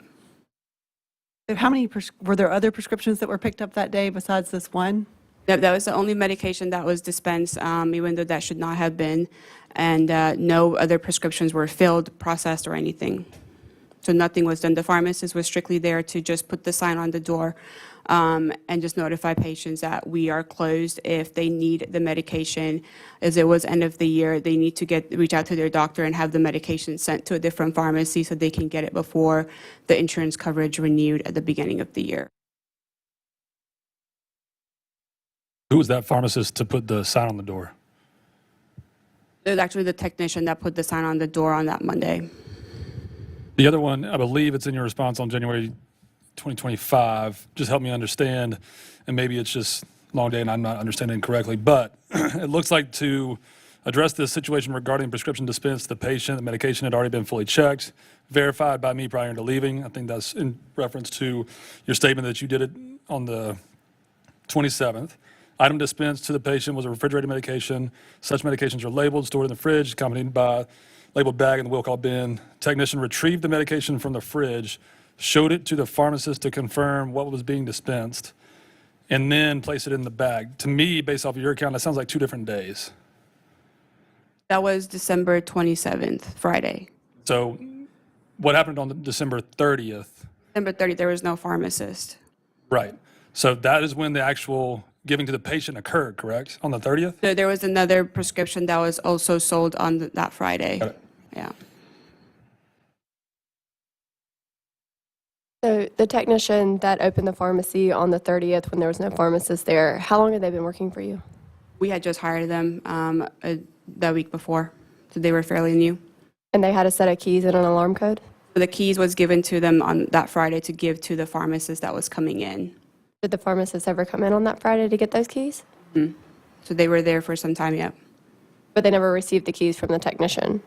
They decided they didn't want to work, so then they left, so then we just closed with the emergency sign.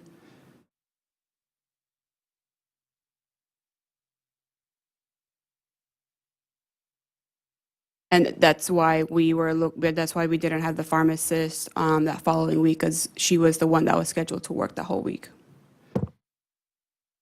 Had the pharmacy ever been open before without a pharmacist on duty prior to these two? I have worked every single day pretty much since we've opened. Never in the whole time of the pharmacy opening, there's always been a pharmacist the whole time, the whole day in operating hours? Yes, sir. I've never hired anybody else. So on December the 30th, help me if I'm understanding this correctly, you had a newly hired technician that had a key to the pharmacy, had the alarm code to the pharmacy, could open that pharmacy by themselves. You really that technician very well, just hire them for a week. That shows an outstanding level of trust that I would never have in my pharmacy, for starters. B, did the pharmacist actually show up and then just leave at that point? And then was that pharmacy open for what length of time? You said you planned on closing at 1 p.m. What made that pharmacist leave and decide not to work? I guess I'm just confused on that timeline. I'm not sure why the pharmacist decided not to work, but as to the technician, like I said, she was mainly there to just notify the patients, nothing else. And I'm sorry, what was the other question? I was just confused if the pharmacist actually ever showed up to work. Nobody showed up. I was just looking for somebody to come in. I was looking for cover. I didn't realize how hard it would be to find last-minute cover. Are your controlled substances locked up in a safe? Did that technician know the combination of that safe? We did not have the keys for it.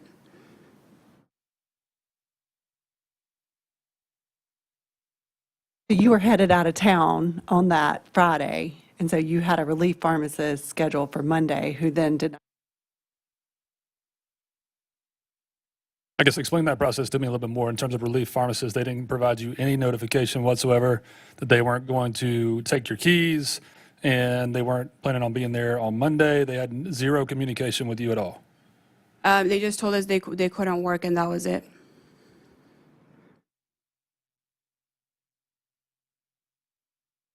And is this relief pharmacist, I think it mentions it in the report. How did you find them? Like, what process do you guys use to find relief pharmacists if you're the only staff pharmacist at the time? So anytime I look into hiring somebody, I try to make sure that it's somebody that I know from.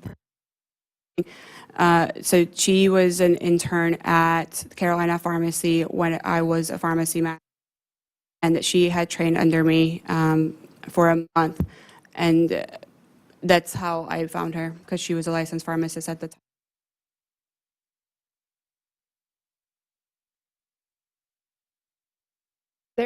When you found out that the pharmacist was not going to come into work on Monday, the 30th, was there any communication with that technician? Because I would assume the normal course of action, if you didn't have a pharmacist, would be that the pharmacy just didn't open that day. That should have been the protocol, not to open the pharmacy.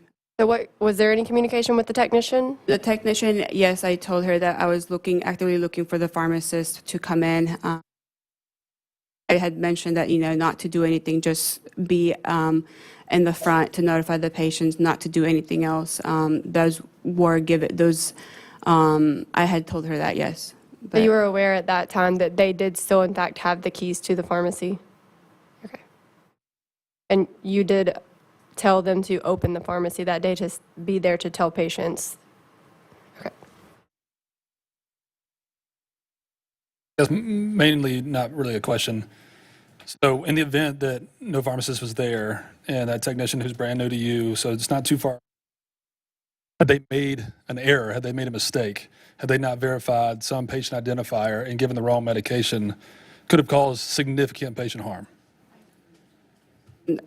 Like I said, no medication should have been dispensed, but regardless, the pharmacy itself should not have been opened without the pharmacist physically present, and Thank you.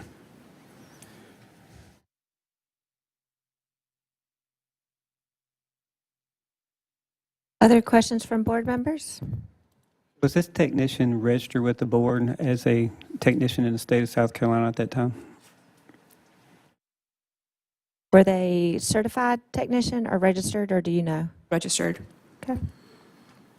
Had they previously held a position as a technician prior to working for you?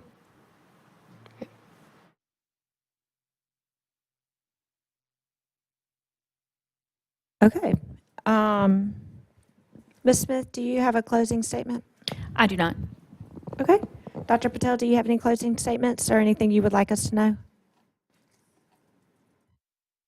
I do have the SOPs. I don't know if you would like to see them, or the mitigation summary. But I do appreciate the time that you guys have taken out today to see me.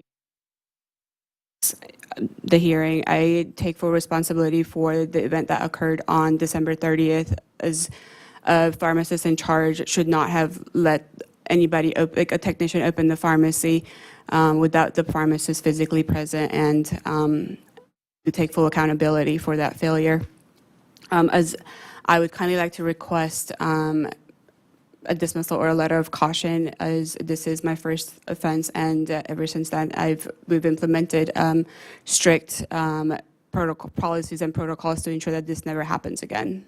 It has not and will never happen again. Ms. Patel, did you say that you have documentation that you wanted the board to see, or is that evidence you wanted to introduce? Just wanted to make It's sure just that, like a policy and procedure if you guys wanted to see those, but well, you get to decide what evidence you want the board to review. So if it's something that board does not already have, do you wish to have that entered into evidence for the board to consider? yeah, I could submit the mitigation summary as well as the If we can submit that as exhibits, and we do not need individual copies, but we would like one copy for review, I think. Thank you. I do have one other question regarding the system login. What dispensing software do you currently use? Pioneer. So do you have it set to where it automatically logs off the system within a certain time frame of someone not using it? We did after the incident that occurred. Until then, I've always been the only pharmacist, only employee at this facility, so I've never had to, no one's ever been behind the counter besides me. But ever since this incident, we have implemented that we do have an automatic log-off system. Yeah. So when you come in the mornings, the system doesn't have to be logged in with the pharmacist initials? It does, and yeah. name? But So that tech had your login information and logged in? like she had they her were own you? login. Can you clarify, I'm not as familiar with Pioneer RX, but when a technician logs into it, are they able to dispense? So we can set their parameters on what they can do. So when a technician, they can dispense, yes, because one of their role is to do point of sale transactions. You have your Pioneer system checked to where they can item verify at the QA station? Okay, I think that's what his question was. Yeah, sorry. Thank Because you. meaning like, otherwise your technician could fill a prescription and check it like a pharmacist. That has nothing to do with bringing it up on POS. No, so That's the they're security features. right. Those are security features. They cannot access like the checkpoint station or the verification or anything. Thanks for clarifying that. up Only for the me. pharmacist could. Thank you. Huh? Check the prescription that was then picked up on the 30th, or was that checked on the 27th before you left? That was checked on the 27th. So nothing was checked on the day of December 30th. No prescriptions were processed, checked, or verified. Madam Chair, I'd like to make a motion that we take this up in executive session to seek legal counsel. Okay, we have a motion. Is there a second? Second. All those in favor say aye. Aye. Opposed, and the motion carries. So we are going to take this up in executive session to seek legal advice from our attorney counsel. That typically occurs at the end of the day. You are welcome to stick around and wait for that decision. We won't make it in executive session. We'll come out on the public and make that. Or you can follow up with the board office later this week. Okay, thank you for coming today.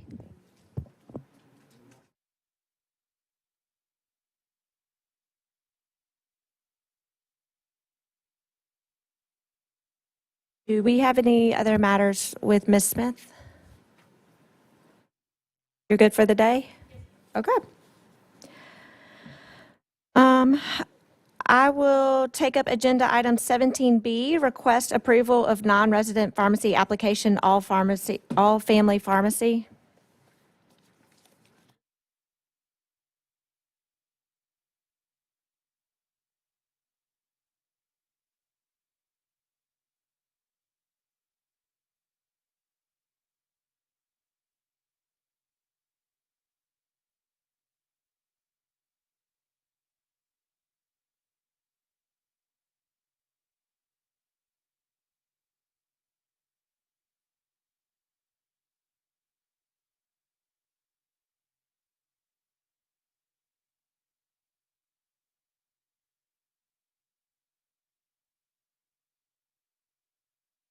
Hi, are you with All Family Pharmacy? Yep, you can come on in these chairs right here. Right. This is a open hearing, and do we have staff that will be participating? Okay.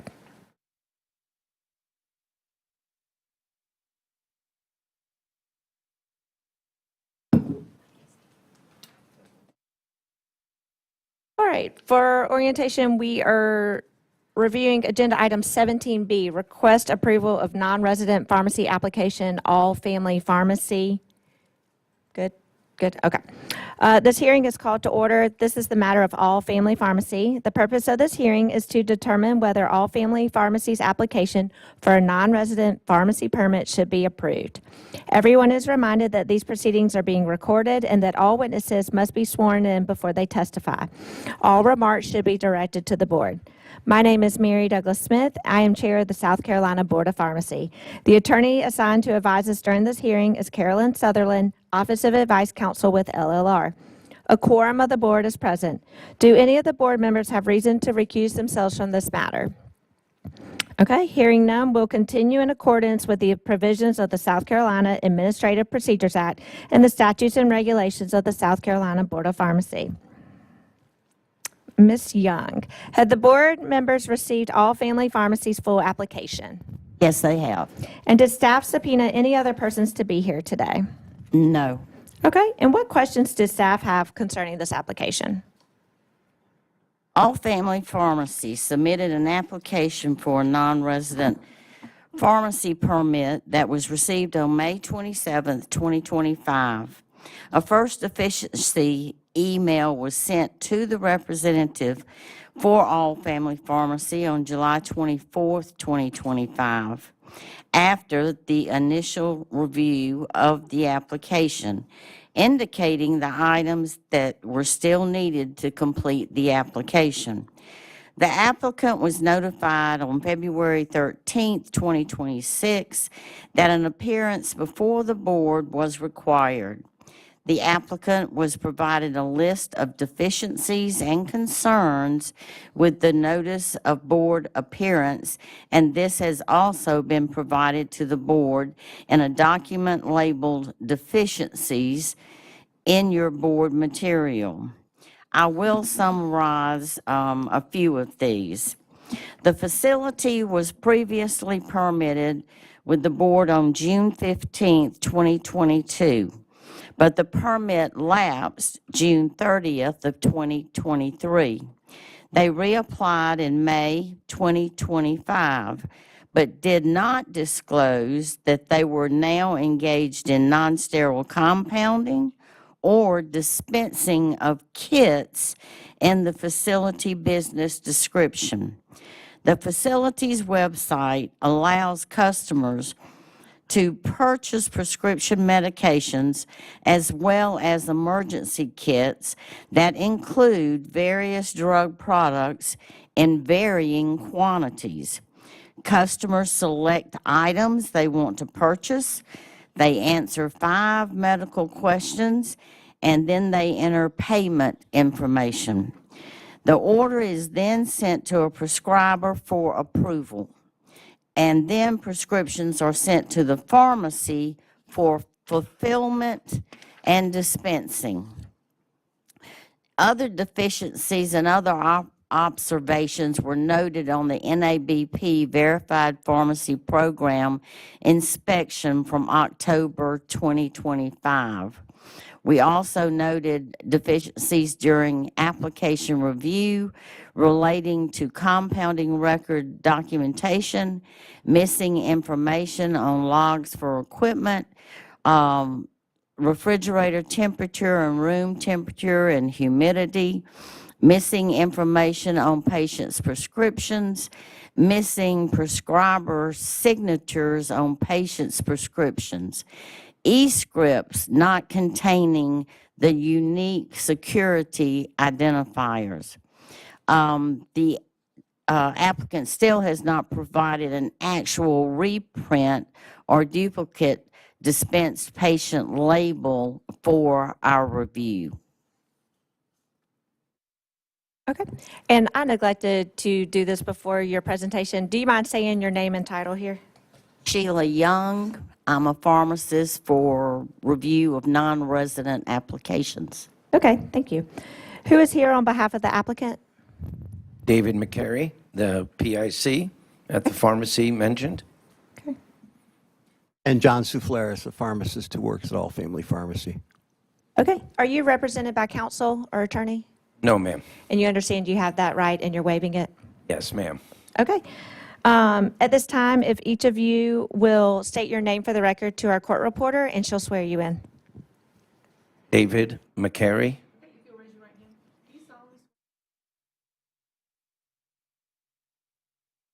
I do.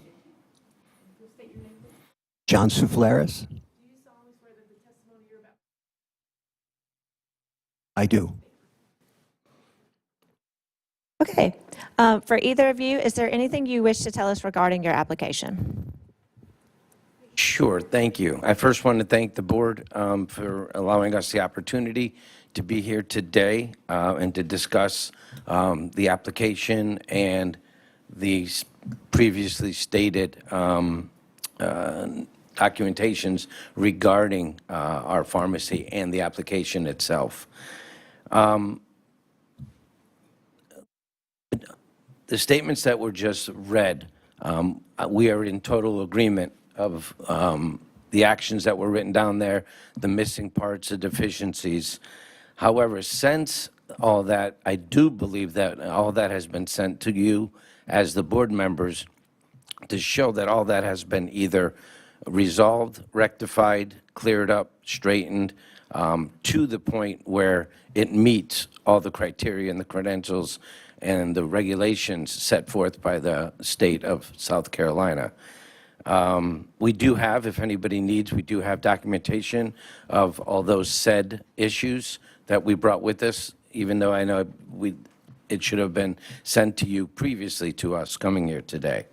And I do apologize for that as a pharmacist for many, many years. When we first started, there was other people that were in charge, the pick. I was not the pick at that time. And as we started rolling and things started, rapidly increasing, doing well, business was taking off, that's when we went for the NABP and the VPP inspection. And we realized it was a great inspection. It taught us a lot. And okay, we were doing things, but we realized that there was more detailed information requirements that were necessary. And as we were going through that, even by the end of that day, things that we were able to fix immediately were taken care of, and the other things were done within the end of that week, and things that we needed to order, different equipment, different supplies, those all came in at that, as soon as possible, that was allowed for us to order and to put and implement and to put into place. So I'm very happy to say at this point that all those issues have been rectified. The dates that were mentioned, and again, I do apologize for when the applications were submitted and the dates, and then they were, it lapsed. Part of it was also change from ownership. And at that point, they didn't realize with the new owners coming on that a lot of those dates had expiration dates on them, reapplications. One of the things that was mentioned in the beginning, they were not doing compounding. It's non-sterile, 797, it was non-sterile. I'm sorry, 795. Thank you, John. At that point, and since then, since that application was submitted, they were moving forward and decided to do the non-sterile compounding. So again, that was not done intentionally, inadvertently omitted, and realized, obviously, going forward, that if there are changes in any of that, obviously, the Board of Pharmacy needs to be aware of that and noted. Okay, thank you. So, all right, go ahead. Oh, that's fine. I would just ask, you mentioned that you had documentation that you wish to provide. If you could provide that to Ms. Young, if you wish to have that entered into evidence for board members to consider, then we need to have that marked as an exhibit, but that is up to you. Sure.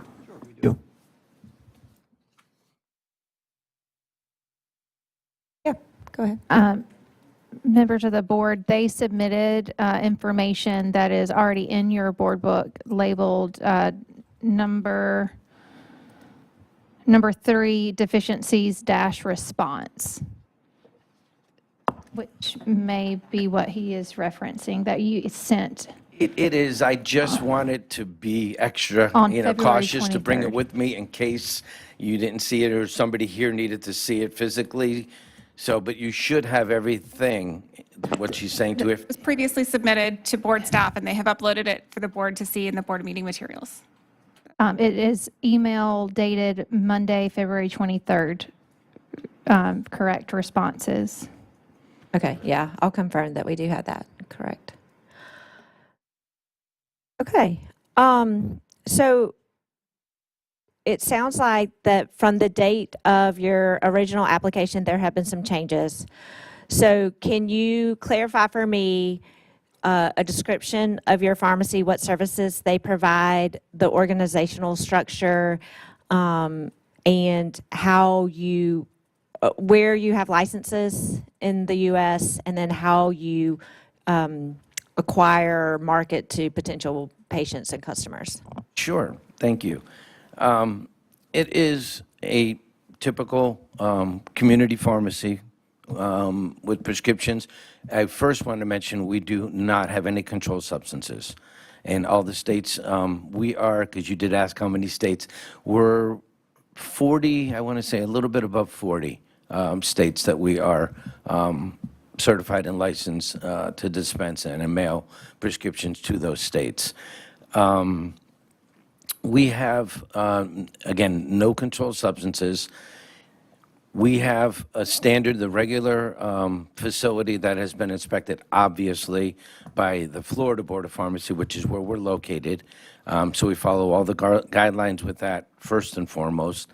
Our medications are ordered through, because I know that's just as important, with the wholesalers, that they're vetted. We have all the documentations, the invoices, everything that we need that we keep.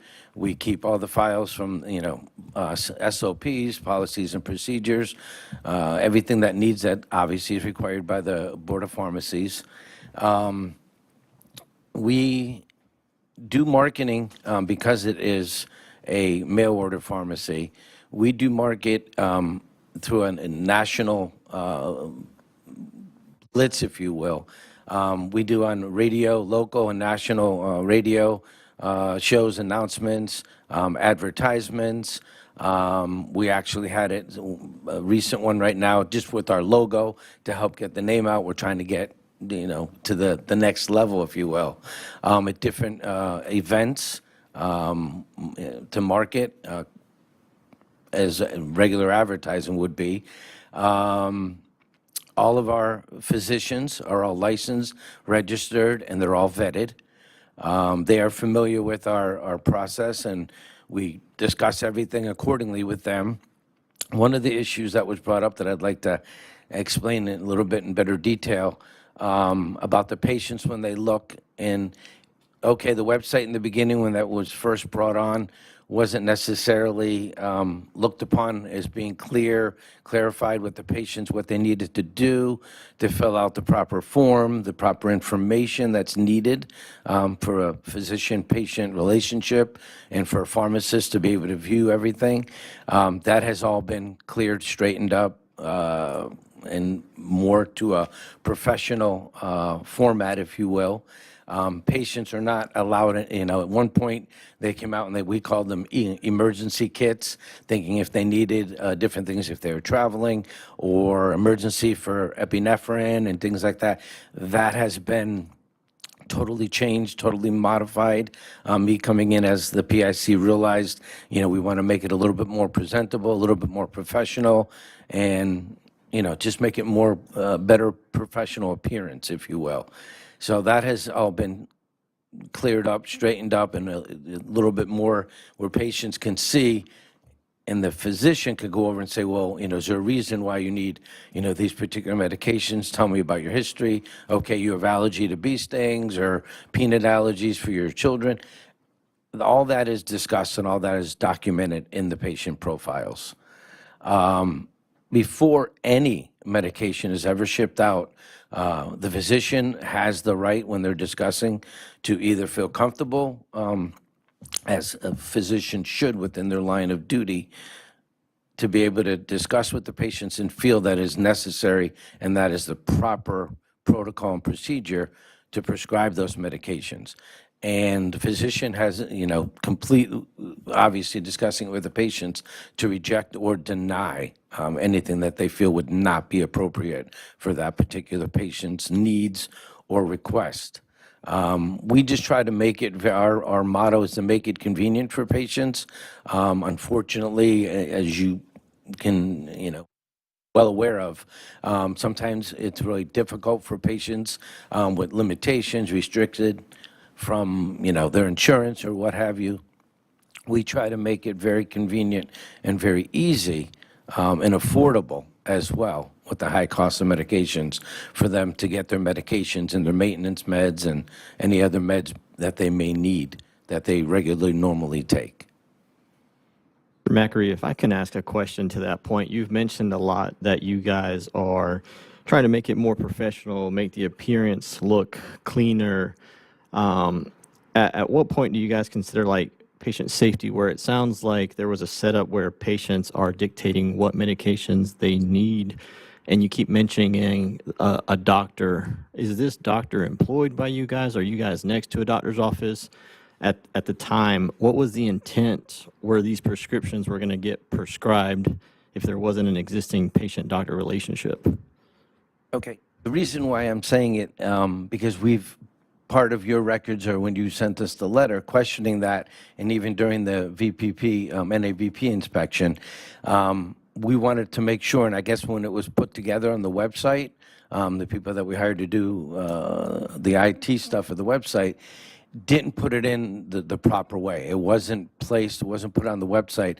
So it gave this feeling that, I could just order what I need, order what I want.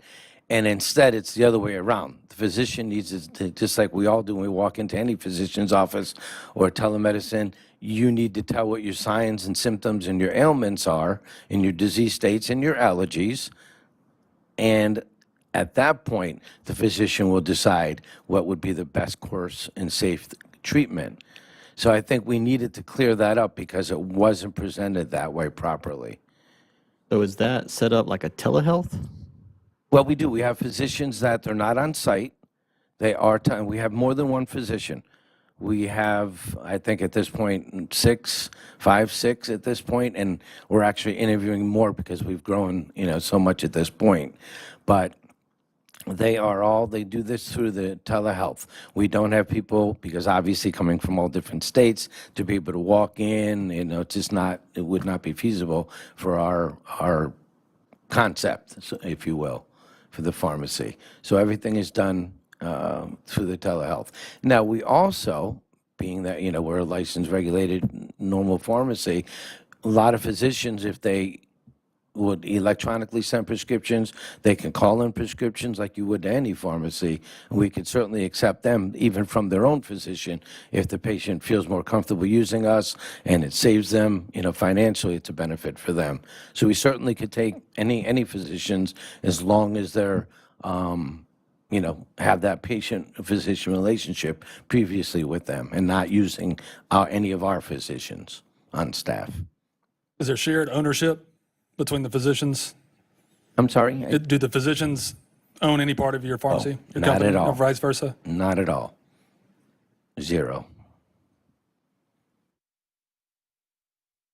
There's also, just to add, there's also no incentives for the doctors. So if they prescribe more, if they prescribe less, if prescriptions are approved or if prescriptions are denied, there's a flat fee that is paid by the customer to the doctor. That was another one of my questions. How often are these prescriptions denied? That the medical physician says, no, you don't need this? That's a good question. I'm not sure. We can get back to you with that information. On your website, I still see that Shop All Meds is still an option. So kind of explain to me in terms of your professionalism and in terms of you saying that the doctor needs to be the one that signs off, why can I still go on your website and shop all my meds? Well, yeah, I mean, so you can the customer can go and choose the prescriptions. That doesn't mean those are the prescriptions that they're going to get. Though that information is then sent to the doctor's office. The doctor then has the right to consult or not consult with the patient, and to approve or reject the prescriptions that, that the customer has selected.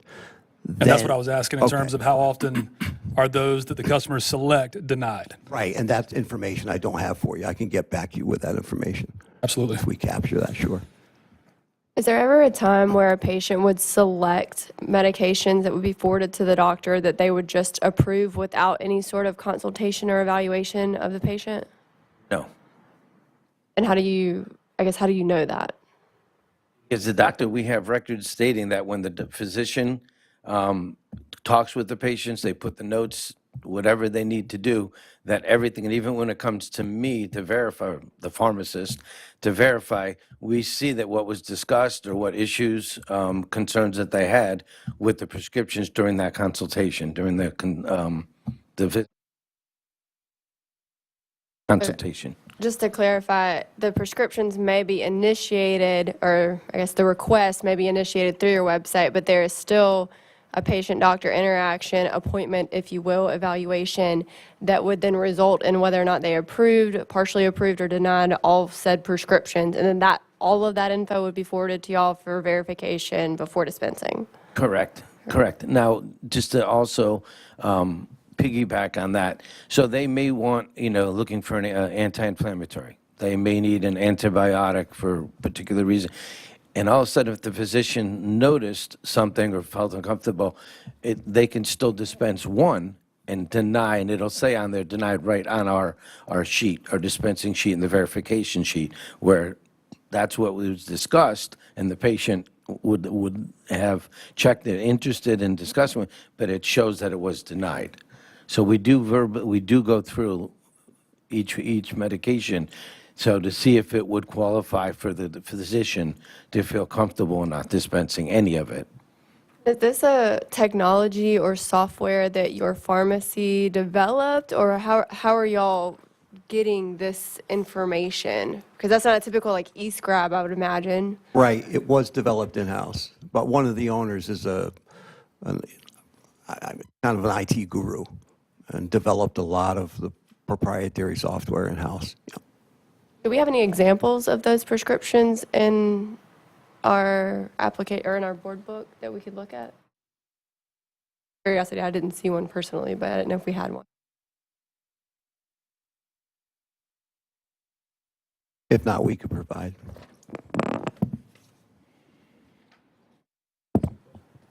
So I got a few more, and maybe just for clarification, part of the non-resident application, the VPP inspection, which I guess the time frame might help, said you guys did about 100 prescriptions a day, right? And then additional records, based off of just quick calculation, even over the period of a month, I believe it was September, the amount of drugs that were shipped into other states far exceed the average of 100 a day.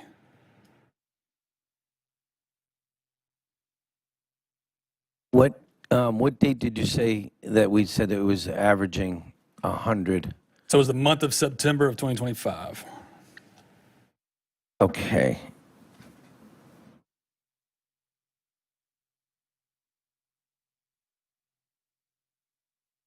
Well, I mean, the only answer I could say for this, we've been growing tremendously each month, week to week.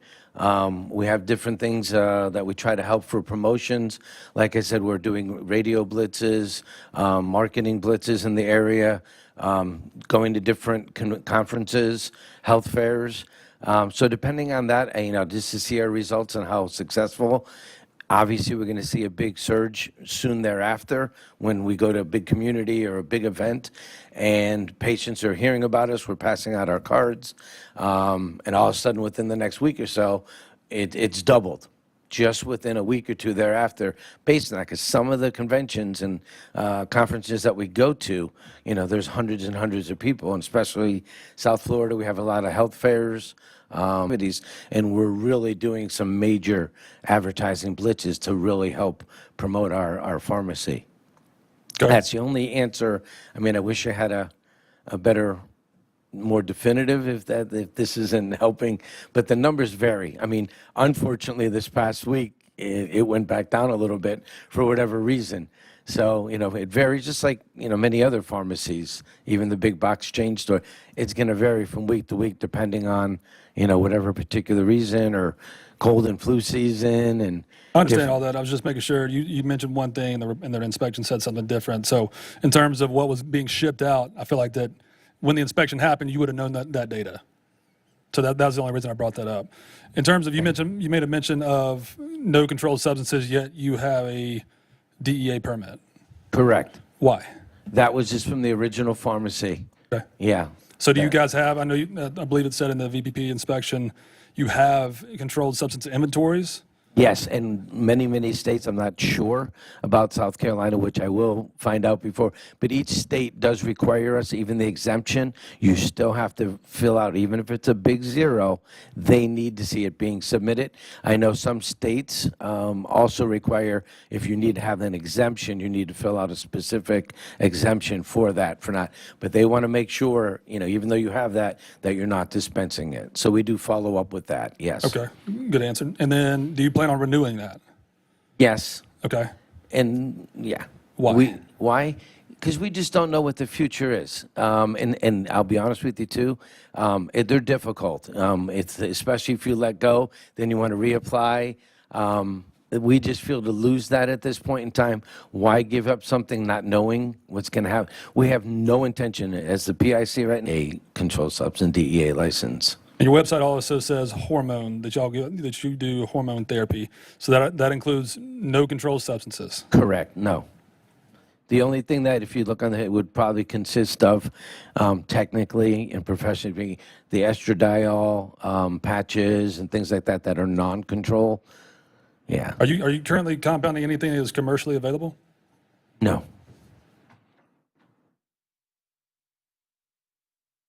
What kind of dosage forms are you compounding at this time? We're doing with the ivermectin, and I know it's manufactured as 3, but we actually make 6, 12, 18, 24, 36, and up to 45 milligram tablets of the Capsules, 2-piece hard shell capsules. That's what we do. Thank you. Capsules, obviously. Are capsules the only thing that y'all are making? Yeah. And no topical dosage forms, like oral suspensions, anything like that? We're looking into doing that as well down the road, but as of right now, today, no, we are not. No topicals. And looking at pictures of your compounding room that you submitted, it looks like y'all have lots of different powders and capsules in large amounts, but I do not see a hood present. Are y'all? And we have a hood. You have a hood? Yep, we have a hood. Okay. It was, we also have a picture of it being, it's serviced by a third party as well as our And scales. you're submitted. Y'all submitted a picture of the hood? I can submit it now. And there were 2 labels that I see. Which one is the correct? Well, one is for a label for commercial product, the other's a label for compounded product. So one has a beyond use date, another one has an expiry date. So there's 2 different labels for the 2 different formats. I thought I saw in one of the reports that you didn't have a hood because you said you weren't compounding hazardous substances, but did I see that wrong? Oh, Did anybody else? we have a hood. Like I said, I'll show it to you right here. Let's see.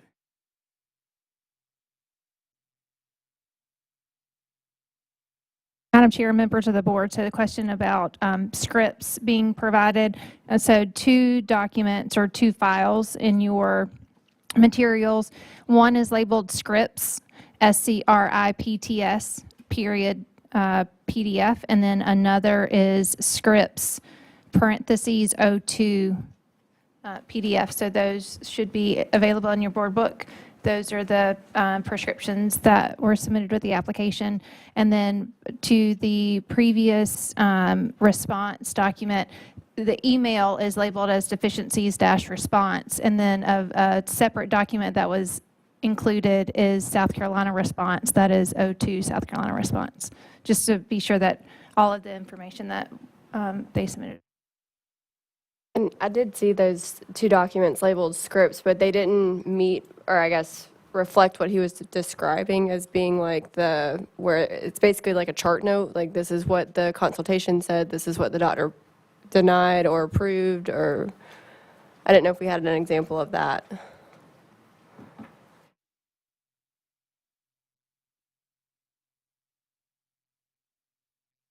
That does bring up a good question to Dr. Eunice's point. Does your proprietary software allow for appropriate screenings of drug utilization review, interactions, previous medical history, diagnosis codes? Yes, and I personally, well, I was the other staff pharmacist, but with the drug utilization reviews, it flags on there before they're dispensed, before they're put out, that we go through all that. Everything is checked over with that, correct. I have, so I have a picture of the top of the hood.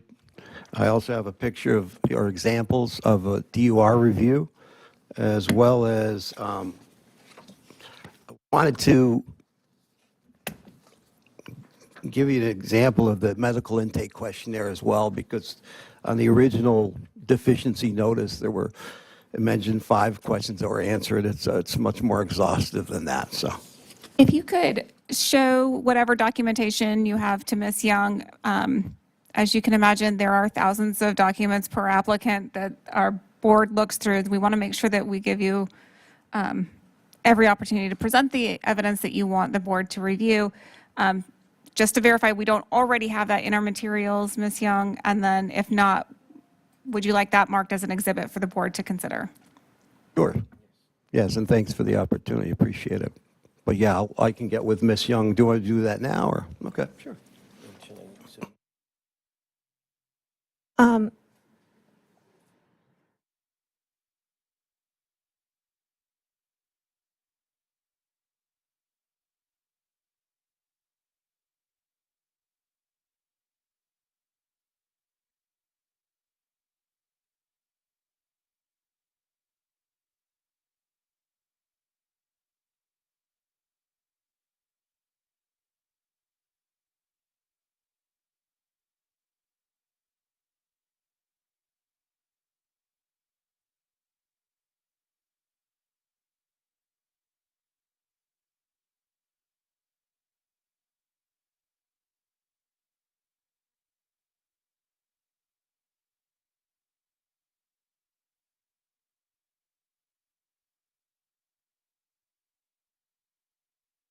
Okay, we have some new materials being submitted by the applicant for exhibit.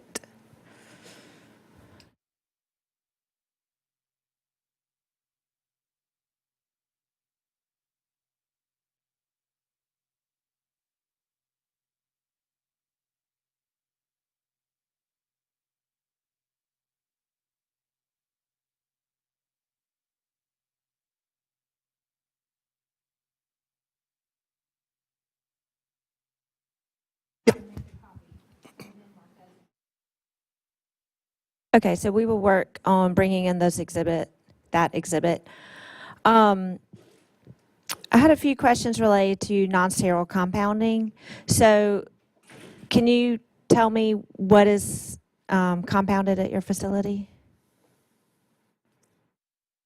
We compound naltrexones, we compound ivermectins. That's predominantly what we compound.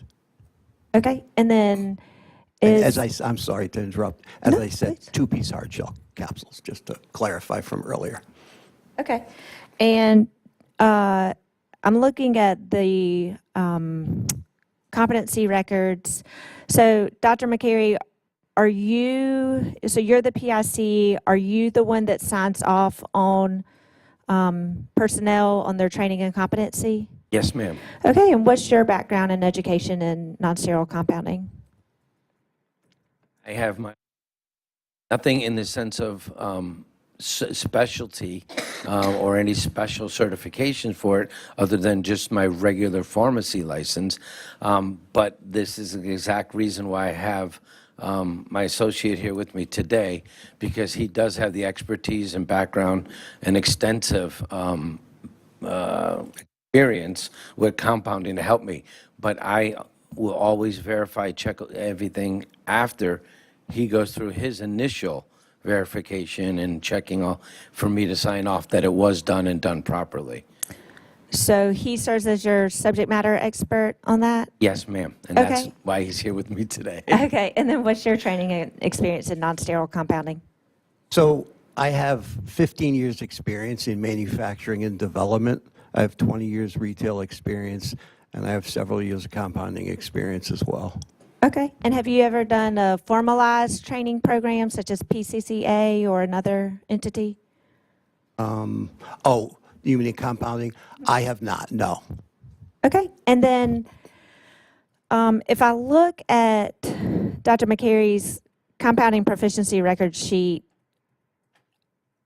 it's actually not signed off by anyone. So, and I think it's hard to tell on the initials, but I think they might be his initials on the other ones, such as Diana Cabrero. So I guess, tell me the process of having Dr. McCary's training and competency signed off. You're asking that directed to me? Sure, or whoever. I can take either. So can you just clarify? I'm just Yeah, trying and to understand. I'm looking at something, so it's hard to kind of explain it, but it says all family pharmacy compounding proficiency record sheet. And so these were submitted for each employee, it looks like. And so on one of the personnel, Diana, I can see where it says SOP competency driven and a date and tech initials and then designee initials. And it's a scribble, but that may be Dr. McCary's or someone else's. And then, but on his, it's not signed off. So was curious who and how that was verified, that training and competency verified for him. It wasn't necessarily signed off on it because all of our records have, like you had mentioned, the dates, who did the training, signed off as the person that either witnessed or gave the actual training. But for each person specifically that does any type of compounding, which are limited, we only have a handful of technicians that do the compounding. Okay. And then there are courses, it looks pretty standard between each employee. Beyond Use Basics for Non-Sterile Compounding, Math Matters, a review of calculations, optimizing outcomes, for a total of about 7.5 hours. How are these obtained? Are you using a third-party service for these continuing education or? In-house. In-house, okay. But they're ACPE accredited? They are not. Okay. They do have ACPE accredited numbers on them. RxCE maybe? RxOE completed courses? Okay, and what I'm referring to is, let's say we have a compounding technician or a person who wants to be a compounding technician. They will be trained on, calibration and weighing on the scale, using the fume hood, different equipment. That's what I was referring to. So I just want to clarify. Okay. Okay. And are you familiar with the training and competency requirements South Carolina has for non-sterile compounding? No, I am not. Okay.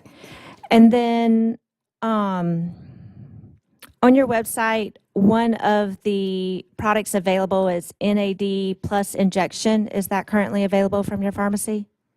No. Okay. And then there are NAD plus troches. Are those available? No. Okay.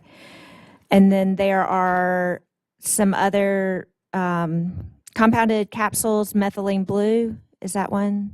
I'm sorry, that was another one that we compounded as well, the methylene blue, correct. What is the typical diagnosis for methylene blue that you dispense for? It can not necessarily methemoglobinemia, mostly as an adjunct for memory health. Okay. And then looking at the ivermectin doses, what are the indications usually for those ones 25 milligrams and up? Do they have a different diagnosis typically? I know a lot of times ivermectin can be used for river blindness. Beyond that, I'm not sure. To follow up on that one, the NAD plus injections and troches, is there a reason why they're not available? Are you guys discontinuing those, or are they just not in Correct. stock, or? No, we just decided to discontinue them for now. I also I just want to clarify something that was on the deficiency letter about a NAD. Let me just look at the letter. I'm just reading from the deficiency letter. The facility website pictures an NAD plus vial that is purchased from an outsourcing facility. The NAD that is on the vial label is not listed in the FDA database. That was a stock photo. I believe it was from a 503B facility, Nova Pharmaceuticals. That's not something we sold. I think marketing to put on a website, and it was removed from the website. So I apologize for that. That was a misstep. That one may have been removed, but NAD Plus is still on your website.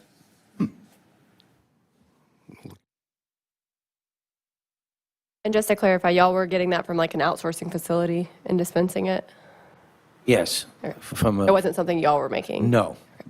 How did you vet Nova? We spoke with them and looked at their capabilities. We are currently working on an SOP for that. We don't have an SOP for contracted 503, but we do deal with 503B facilities. We do look from a background point of view to see what infractions they have. And we work with very short list of contract manufacturers because we want to do as much in-house as we can. Are you able to speak to what you purchased from those 503Bs? No. So you're saying you don't have like an SOP or anything like that for vetting your 503Bs yet, but do y'all have any sort of SOP or just procedure for vetting any of the APIs that you order for your compounded products? Yes, wholesalers and raw material suppliers. We have a process, we have an SOP for that. We also have a tracker to make sure that's looked at annually to make sure that they're still in good standing. And I could provide that for you. I have a copy of that. What kind of information are you looking for when you vet these providers? To make sure there's no infractions, to make sure they're registered or a national point of view. Yeah. Are you guys DSCSA compliant? Yes. Are your vendors DSCSA compliant? Yes, as far as we know, yes. Might be something you want to double check and make sure. Yeah. Yeah.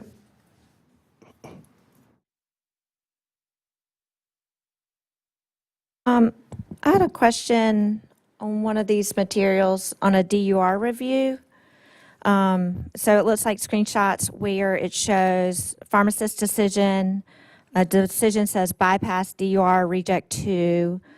One of the patient medical history questions is, do you have a parasitic infection, scabies or lice, where this individual entered yes. How is that verified beyond patient attestation? Like, is there a assessment or visual confirmation of either parasite, scabies, or lice by a physician or provider? Yeah, that's something that the physician would have to answer. I'm not sure. Okay. And then it's a little bit hard to tell which medication they're getting, but the DUR result did show several potential drug-drug interactions, including metronidazole, mebendazole, levofloxacin, azithromycin. and ibuprofen. So with these medications and the pharmacist's decision being labeled bypass, DUR, reject 2, does that mean they overrode the No, drug it- interaction? It means that there's the option for us. So if we contact the patient and further consult, discuss with them any of our concerns or issues that arise in the DUR stage, then we can just say it's okay to fill and okay to dispense and ship out. And we do make a notation of that. So we do have that option override. As the pharmacist, that we don't override, frequently. Only after we feel 100% sure that either the patient has been on it before, used it before, and even though there's a known possibility of an interaction, that we consider it after thorough discussion with the patients to make sure that it's okay. But that's not done frequently. Usually when there's that type of an issue, we're not going to, especially unless we discuss it also with the physician. Okay, and so it looks like they were requesting the antibiotics for chronic bronchitis, and so I assume those are levofloxacin and azithromycin, and then migraines, ibuprofen, and then the patient's confirmation of a parasitic infection, scabies or lice, that would be the metronidazole and mebendazole, I think. So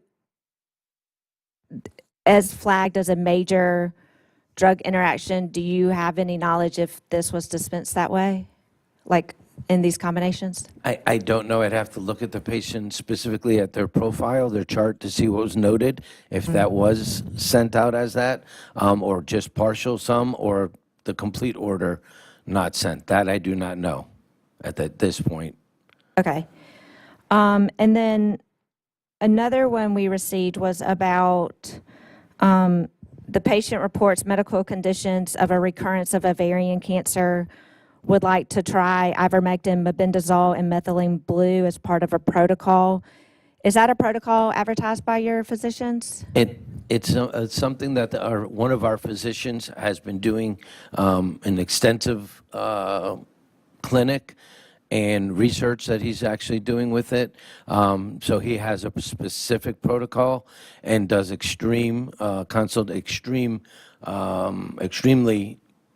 what I'm looking for, consultation with them above and beyond, because it is for any type of disease states with that, to make sure.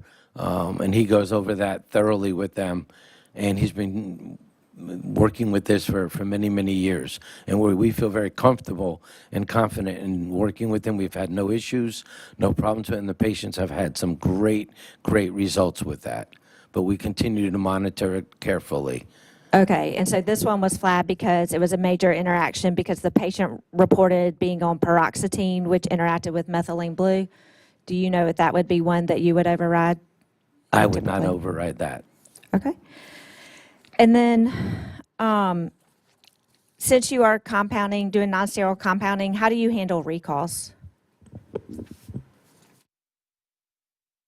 So if we notice, if there's an issue, or if the patient had called and an issue, we would trace back to the actual lot. If there's an issue, we would trace back to it. If we deemed that there was an issue, we would, quarantine that lot. That lot would be deemed not sellable. And if needed, we would contact the customer as well as the doctor to see if there was any ill effect. We haven't had any recalls, but we do have an SOP for it. And if I may piggyback with John, not only for anything that's compounded, but obviously, and I just felt the need to mention it, for any of the manufacturers, I specifically, that's my little baby that I do with my binder, and I do it constantly, daily, weekly. Go on the website, check which ones, I forget the name of which pharmacy link has all, but they all do with the recalls. I print them out. I personally walk the shelves, look to see if we have any of those, any of the specific lot numbers, and keep them all. Even if there's none, I will date it, initial with my initials, date it, sign it, none in stock. So that way I know that it was done and taken care of. you have a similar process for the APIs that you receive? Yes. Yes. Yeah. I know a lot of times those recall notifications are posted for manufactured drugs. Sometimes they're harder to get your hands on for the bulk drug substances. I didn't know if you could. I mean, we have a raw material receiving process. Obviously, if there's something that comes straight from the manufacturer, we'll look at it. We'll look at the lots affected, just like you would with commercial product. Look at the lots affected. Those would get quarantined. We would see if those went into actual product that was sold to the customer and do what I mentioned before. And the SOP reflects that. It was also noted that excess ingredients that are not used in compounding are not disposed of, but are returned to original packaging. Yeah, that was an interesting one. So we had the VPP inspector in, and we were going through, showing him our compounding process.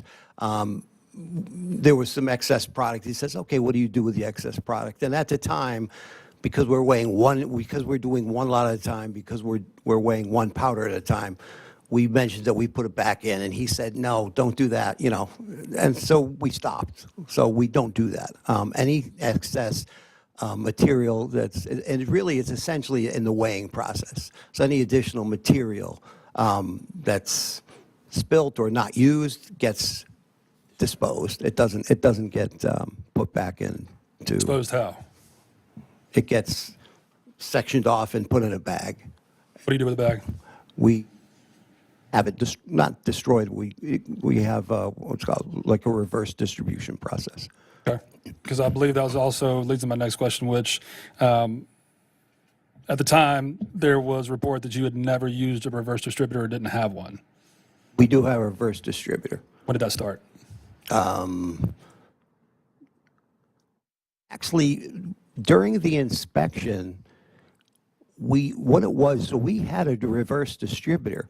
What we hadn't done is we hadn't gone through the process of doing any reverse distributing. So we didn't have enough product to actually go through. But we have, I think back at that date, which was the date of the inspection, we did have a reverse distributor.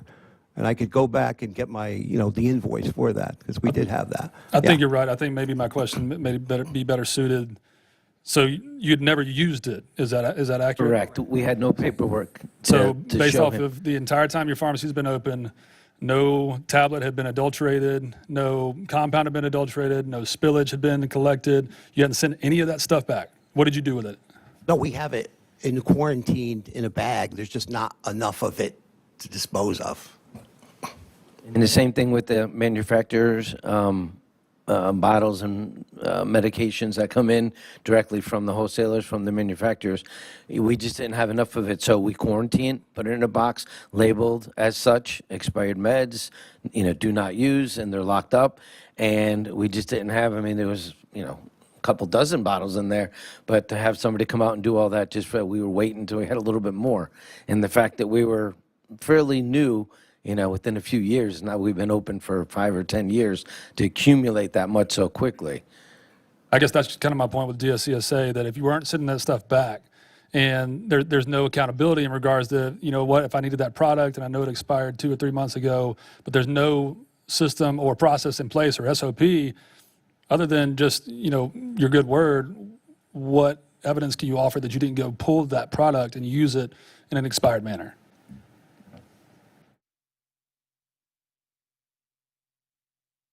That's a great question to say what is to show or say that we didn't go back and pull it.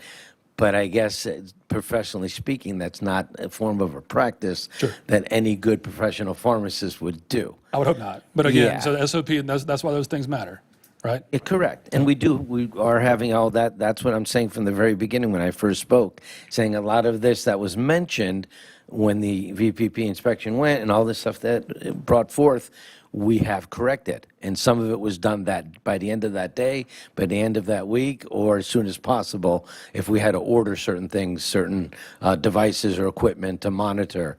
That was all taken care of. And the same thing with all the SOPs going forward. During the lapse of 2023 to 2025, did you dispense directly to patients in South Carolina? That I don't know off the top of my head when we initially first started with South Carolina.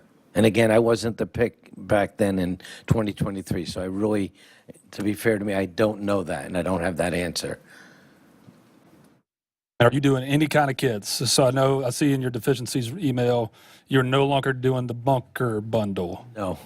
No, So we are not. no And that other- name, I apologize, that was a horrible name that they used. It just has such a terrible connotation behind it. So no kits, no no. emergency kits? No. We classified the medications, the epinephrine and some of the other, as emergency, the naloxone, things like that. But we don't have kits and we don't have bunker bunders anymore. No, that is correct, sir. That you're no longer compounding troches, is that correct? Correct. When did you stop doing that? A while back, like, when was the inspection? Back in September? The only reason I asked is I was looking through some of your end product potency testing that you got back from Pharmetric, and one of the ones that was submitted was an NAD plus and a glutathione troche that were, I guess, submitted on 9/18. So I just wanted to make sure that that was Yeah, that was aligned. September. Yeah. That was right when we had the VPP inspection. And we're still possibly thinking, to do, so we still have all of our SOPs for that. We didn't completely get rid of it, and, just our, reason for y'all stopping those. just the complexity of it, the amount of time that it took, and not necessarily seeing a big need for it at that point. But now, I'm sure you're aware of a lot of that stuff has become popular, and we're just trying to feel if we can get into that market and if it would, be beneficial for us as a business, if it's worth it, basically. I mean, sure, if it helps any patients, it's good, but, we also got to be cost efficient and keep that in mind to keep the business running properly. One of the other questions that I had was regarding patient counseling. That is a requirement in the state of South Carolina. What do y'all do with regards to like patients that you would ship medications to fulfill that step? We have on our forms, anything that we send out, they always get their receipt.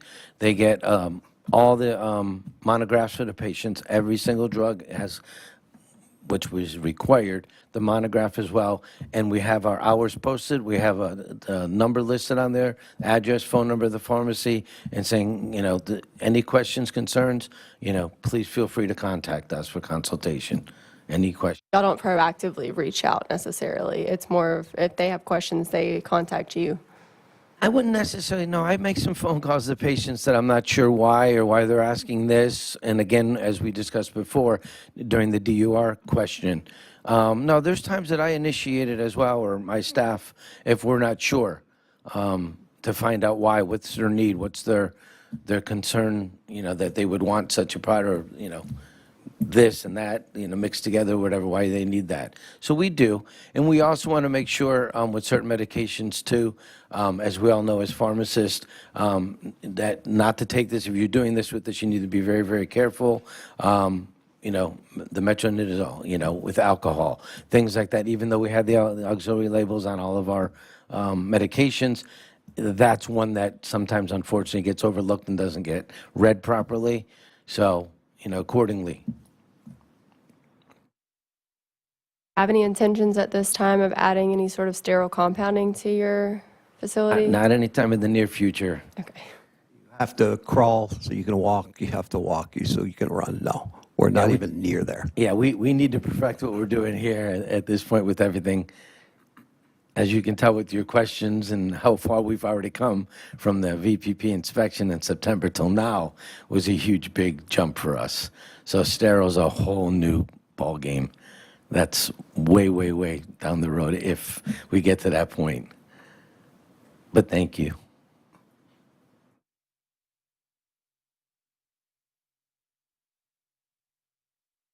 Did you ship into South Carolina before submitting your application? And I can't answer that at Okay, that sorry, point. was it already asked? I might have missed it. Yeah, Sorry. because, Thank you. me not being the PIC at that point, I don't know if they did. Okay, sorry for the duplicate. That information for you, so Okay. if requested, yeah, that's fine. Other questions from board members?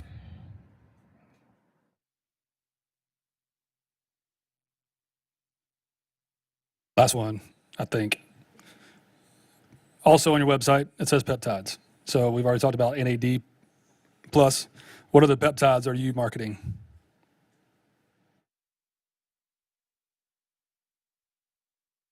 We're really not. I mean, that's an area that we're certainly looking into because we see the big topic of discussion with that, and it's becoming more and more relevant. You see it in a lot of the journals, pharmacy journals. See it being discussed on different health shows and health fairs. So we are looking into it, but before we do, we just want to make sure, again, from a business standpoint, that the need is there and that we're able to fulfill that need. We're able to do it safely, successfully, that the physicians are on board with it, and even ordering it to see, because obviously 503B, the suppliers, how long have they been doing it, if they are, the ones that we're using, if they're doing it. So we're still in the beginning stages with that, just to see. Are you currently dispensing Simorelin or glutathione? No, not from All Family Pharmacy. no. Okay. Website says that you are. And on the website, there's also a list of Shop My Drugs where I can go and everything that was in your emergency kits, I can go on and order individually or I can bundle. So I have a hard time believing that you no longer are doing the emergency kits when I can go and order 14 capsules of doxycycline, amoxicillin, azithromycin, ondansetron, prednisone, Tamiflu, albuterol inhalers. Well, with all due respect, we can order them individually, but we're not calling it a kit, though, where you get the whole thing. If you want to click that you're interested in the medication you've taken before, you have a reoccurrence issue that you want, that part of they can click on, but we're not doing it to hit what at one point they had, just the kit, and it automatically came with everything. And when I came up with it, I was like, no, you can't just give everybody the exact same thing as a bundle or as a kit. So individually, I don't have a problem with, asking for something that they've been taking before or they use frequently. If certain conditions or ailments flare up, maybe it shouldn't be classified as a kit, but the word kit as one whole thing should not be on there anymore. As far as I know, it's not. To piggyback on Dr. Schuler's question, you guys previously mentioned that you did take off, the NAD injectable troche. You've mentioned that you're not doing the glutathione and the peptides. You guys are researching because there's a interest in it. What is the thought process behind offering those services if you are not able to dispense those or provide them for customers walking through the ordering process where they're, being seen by a telehealth doctor who say maybe they do prescribe NAD? What does a patient do then? Do you guys call them and say, we don't provide this service? Or why is it still active? There are other on your pharmacies in website? the area. There's actually plenty of other pharmacies in the area that they either have been taking it, ordering it, using it from there, and they will question about us. Are you going to start doing it? Why don't you guys do it? We'd love to order it from you. And that's at our stage right now. We're looking at doing it. When you say other pharmacies, are they 503B pharmacies in your area, or are they other compounding pharmacies that you would be purchasing them from? Well, no, there's both. There's pharmacies that use it from a 503B, which that's what we're considering doing, because we wouldn't be compounding that. From that, the 503B that we can order from, or from those that are compounding it, that we can just tell the patients right now, these are other pharmacies, that if you needed to. But for us currently, we're not. I mean, it may be on the website because we're trying to help market stuff, but we are not able at this point to do. Just that part, I guess, is the confusing part, because you guys even go as far as pricing these out. Do you guys have access to these pharmacies' pricing schedules? Is that why on your website I could go order something and know what it's going to cost? We do not put any, as the pharmacist, no, we're not aware of a pricing or pricing schedule or what they're putting on. This is on your referring to. So who's coming up with those? If it's not you guys, is it the owner, the website developer?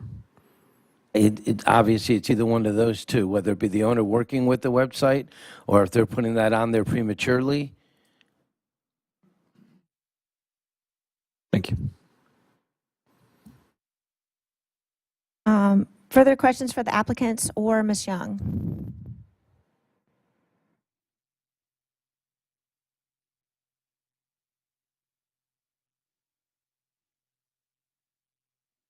Okay, do I have a motion?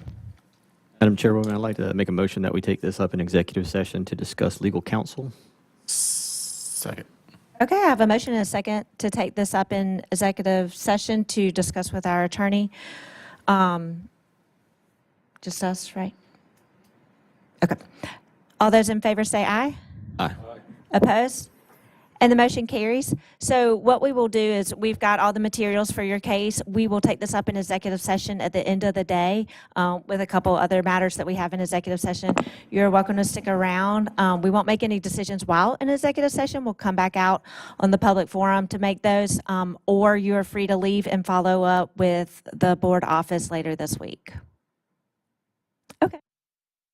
Thank you all for your time. We greatly appreciate it. Yeah, thank you for coming today. Thank you.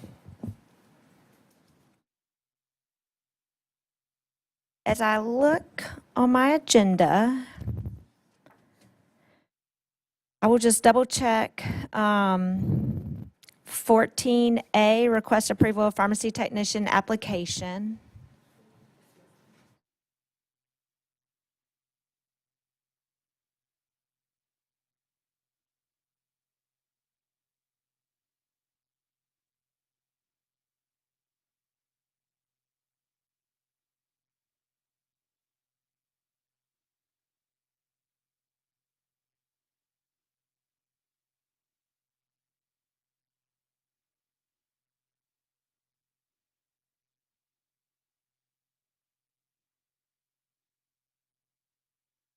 Okay.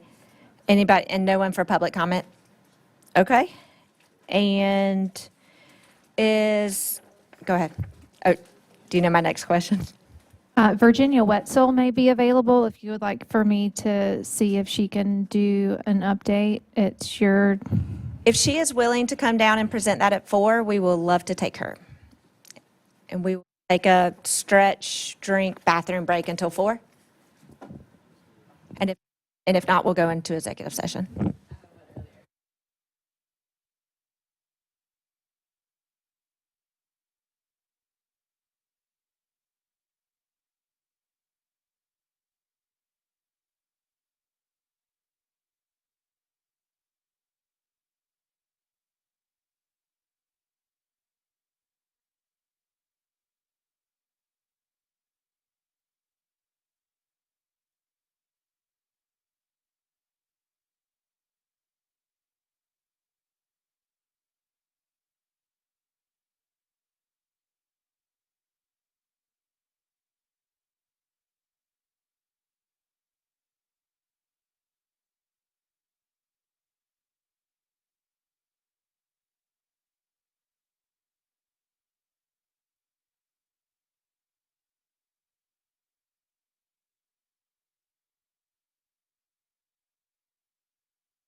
Oh, I'm sorry, Virginia, you can, we do have all our board members back from our quick break. So we are going to go to agenda item 7, legislative update from Virginia Wetzel, Communications and Governmental Affairs of LLR. So take it away. Thank you for coming. Yes, ma'am. Thank you so much for fitting me in out of order here. I appreciate it. We were downtown yesterday and today, so I appreciate you fitting us in later in the day. I will be very brief because I know you're on the tail end of your meeting, but there are a couple of bills that have moved in the last couple of weeks. To give you an overall perspective of where we are in the legislative session, for 2026, we have about 8 weeks left of session. This is the second year of a 2-year session, so any bills that are not enacted will die. And if that topic needs to be filed in the future, it will have to be refiled again. So that's where we are in the session. Several bills that I want to point out for you guys. First is 477.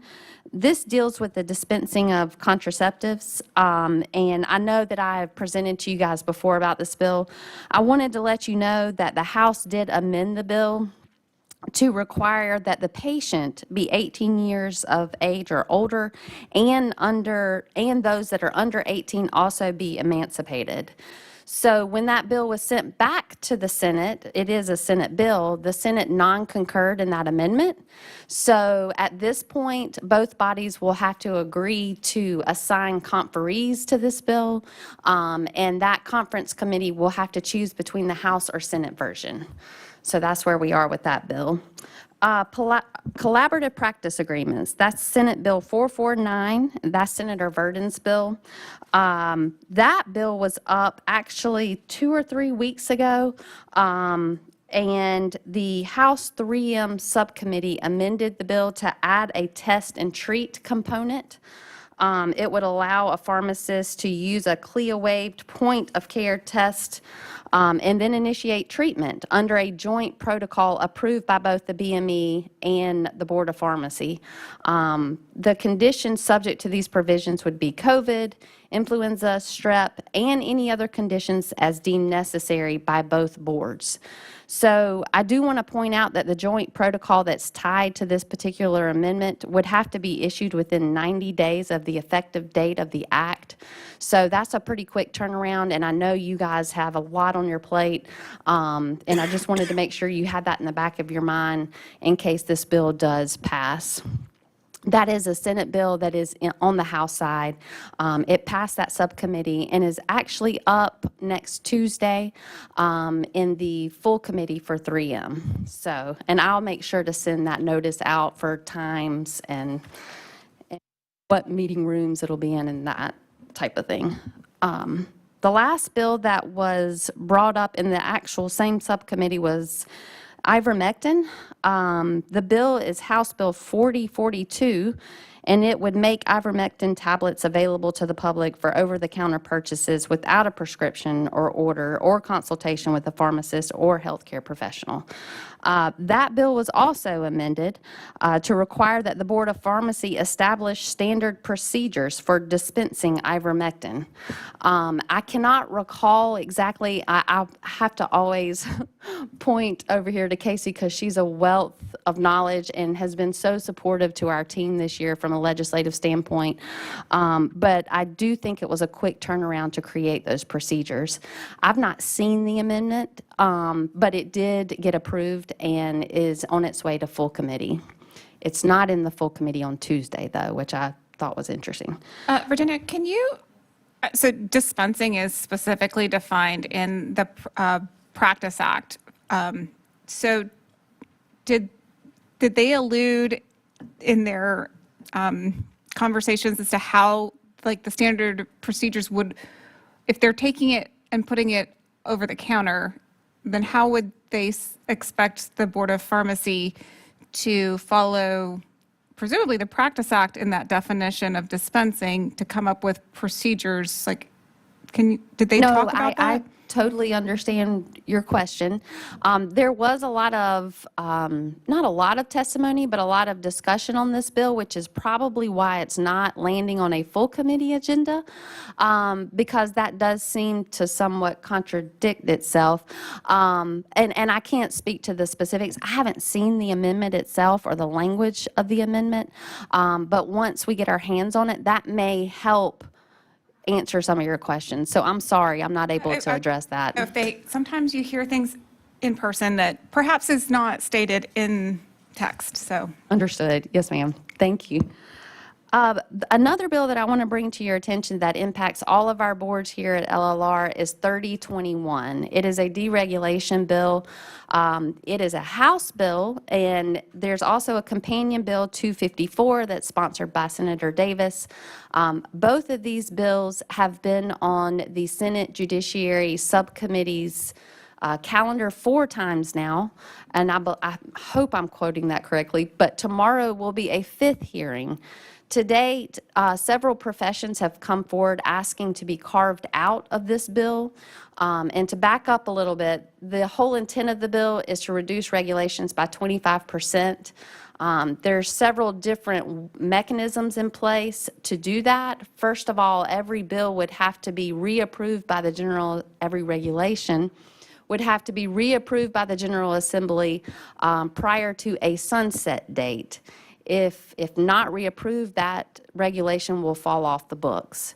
So the sunset provision has been concerning to a lot of different professions and not agencies, but the industries that are attached to regulations. The other component requires any regulation that comes forward to the General Assembly, whether it's new or being amended, you must also bring forward 2 regulations to delete. That's another provision that's been a point of contention and discussion in these meetings. To date, the harbor pilots, which are actually under our umbrella here at LLR, have been carved out of this bill. Aeronautics, any sort of professional ties to aeronautics or regulations has been carved out of this bill. I am aware that tomorrow, and let me back up, the last hearing, nursing representatives, physical therapists, occupational therapists, speech language pathologists all testified that they would like to be carved out of this bill as well. And tomorrow, I have learned that soil classifiers, several different associations tied to building codes, dentists, engineers, architects, real estate appraisers, as well as realtors will all be coming forward tomorrow to express concerns about the bill. I'm not sure, what they will be asking, but I just wanted to make sure that you were aware of where that bill stands. And like I said, this is a House bill that was passed unanimously by the House and now is sitting in a Senate. So that's all I wanted to cover today. And are you, is it the associations that are coming forward to ask to be carved out? It is.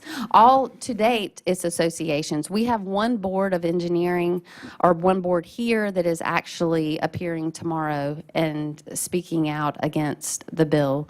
But everyone else has been. That's a board that has the authority to do so, correct? Yes, ma'am. I don't have anything else to share. There is a PBM reform bill that is making its way through the Senate. We have been tracking it. However, it does not directly to date have anything to do with your Practice Act, but we're watching it from afar and are always happy to answer questions.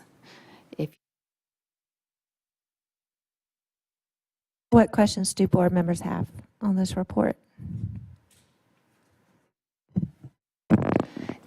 Madam Chair, yesterday we talked a little bit, or y'all talked a little bit about kind of how you might approach some things, and a question that was asked was how quickly might one of these go into effect that then would start a clock. So I just thought I would bring that question back and see if Virginia had any insight, because one of them was 90 days from the date of effect. What's the kind of estimation on when could that go into effect, if you had any kind of insight? Yeah, that's a hard question to answer, but Senate Bill 449, which deals with the collaborative practice agreements, which now has that amendment for test to treat, it is a Senate bill. It has now made its way to the 3M full committee. Next step will be the floor of the House. It has been amended, so it will have to go back to the Senate. The Senate will have to agree to the House's amendments. If they do not, we'll be in the same situation that we are with Senate Bill 477 dealing with contraceptives. A conference committee could come into play. But if they do agree to it, it will be headed to the governor's desk for signature.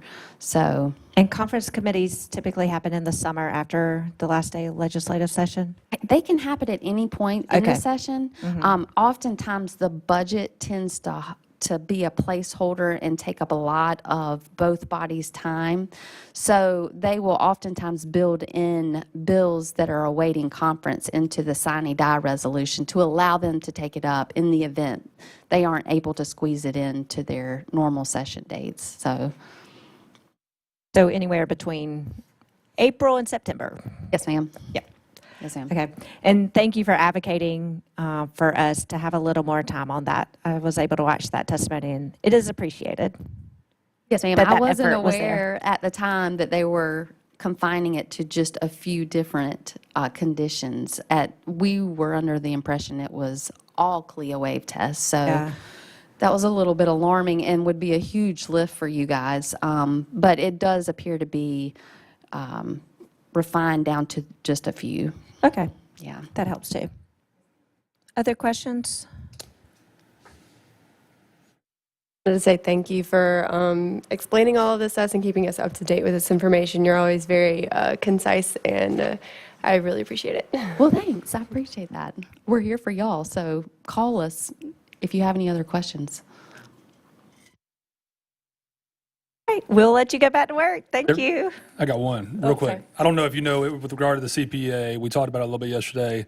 Are you, I think it may be for Dr. Shealy or for us to discuss, can it be any board member in regards to, I think the question yesterday was, can it be someone that is not, we're all appointed, but a pharmacist? I mean, I think it would make a lot of sense to have a pharmacist if we're doing a CPA test to treat protocol.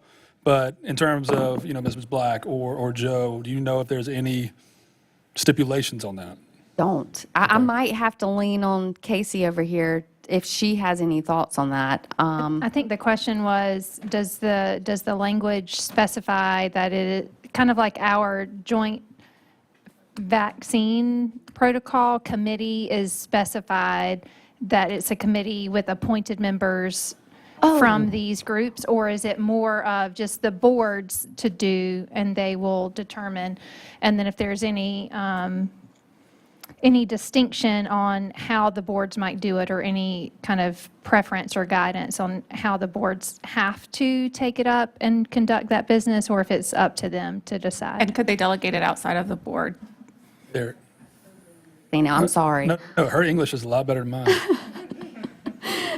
She's so great to have downtown, too, by the way. Right now, the amendment is very broad. It doesn't dive into the specifics of the composition of which board members, or if it needs to be done by a certain committee. It just is broad and states that it must be done by both boards. That's how the amendment reads now. The original language in CPA, I'd have to go pull that one. I'm sorry, I don't want have to that one in say it front of me. just is similar, that it's just the boards will approve and adopt, but I'll look into that, and I can definitely email and let you know if it's broad or more specific. Okay. Thank you. Thank you so much.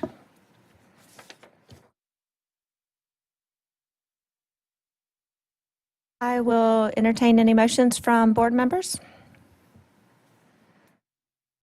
Madam Chair, in the matter of item number 18B, case number 2024-216, I make a motion that we accept the MOA to approve it with conditions. Can I pause you real quick?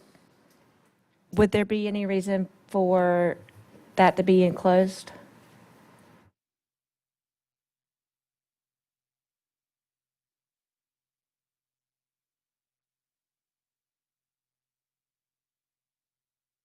The conditions need to be published in closed session. The general public approval with conditions can be stated on the record. I need to amend that motion, or I need to? Nope, you can keep going. Okay. So just say with conditions. With conditions. Okay, so we have a motion for agenda item 18B for John Shaughnessy, case number 2024-216, to accept the MOA with conditions. Is there a second? Second. Motion and a second. Any discussion? All those in favor? Aye. Opposed? And the motion carries.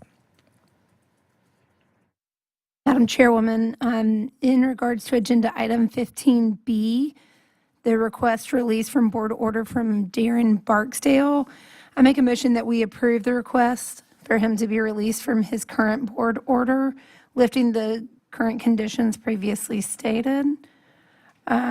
Any further disciplinary actions would be required to be brought before the full board. Second. We have a motion and a second. Any discussion? All those in favor say aye. Aye. Opposed? And the motion carries.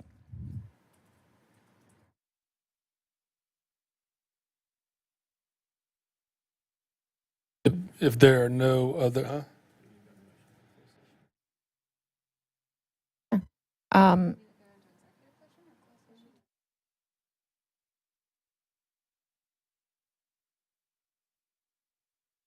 if there's nothing else, I make a motion to go into executive session to seek legal advice from counsel.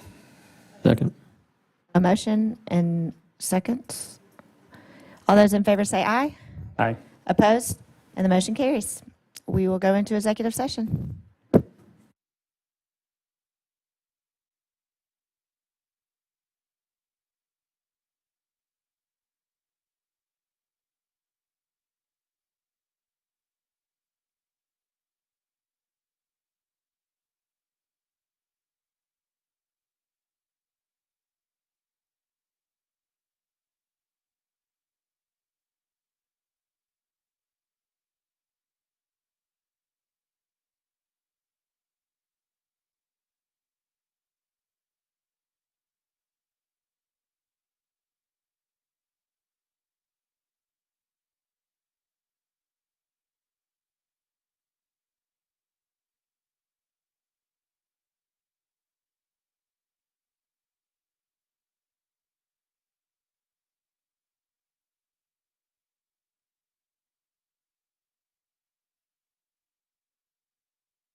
So we are back into open session. Are there any motions to be made?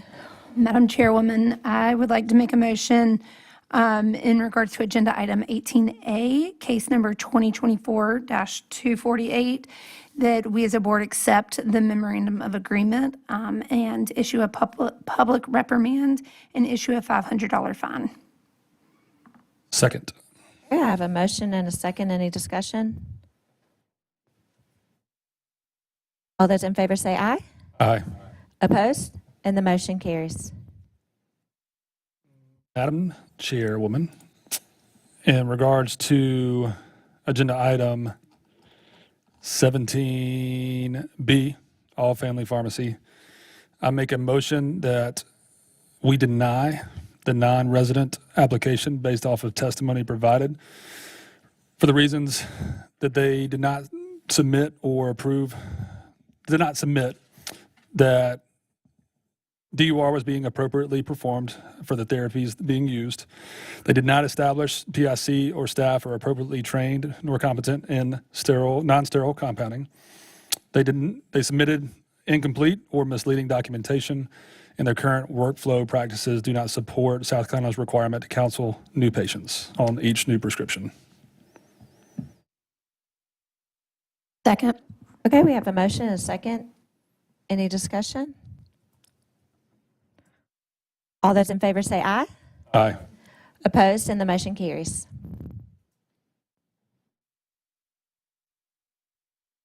Madam Chair, if there's no other agenda items that needed to be discussed, I think everybody has had a great day, and I make a motion to adjourn. Second. Second. Any discussion? No? Okay. All those in favor say aye. Aye. Opposed? And the motion carries. Thank you very much for 2 great days.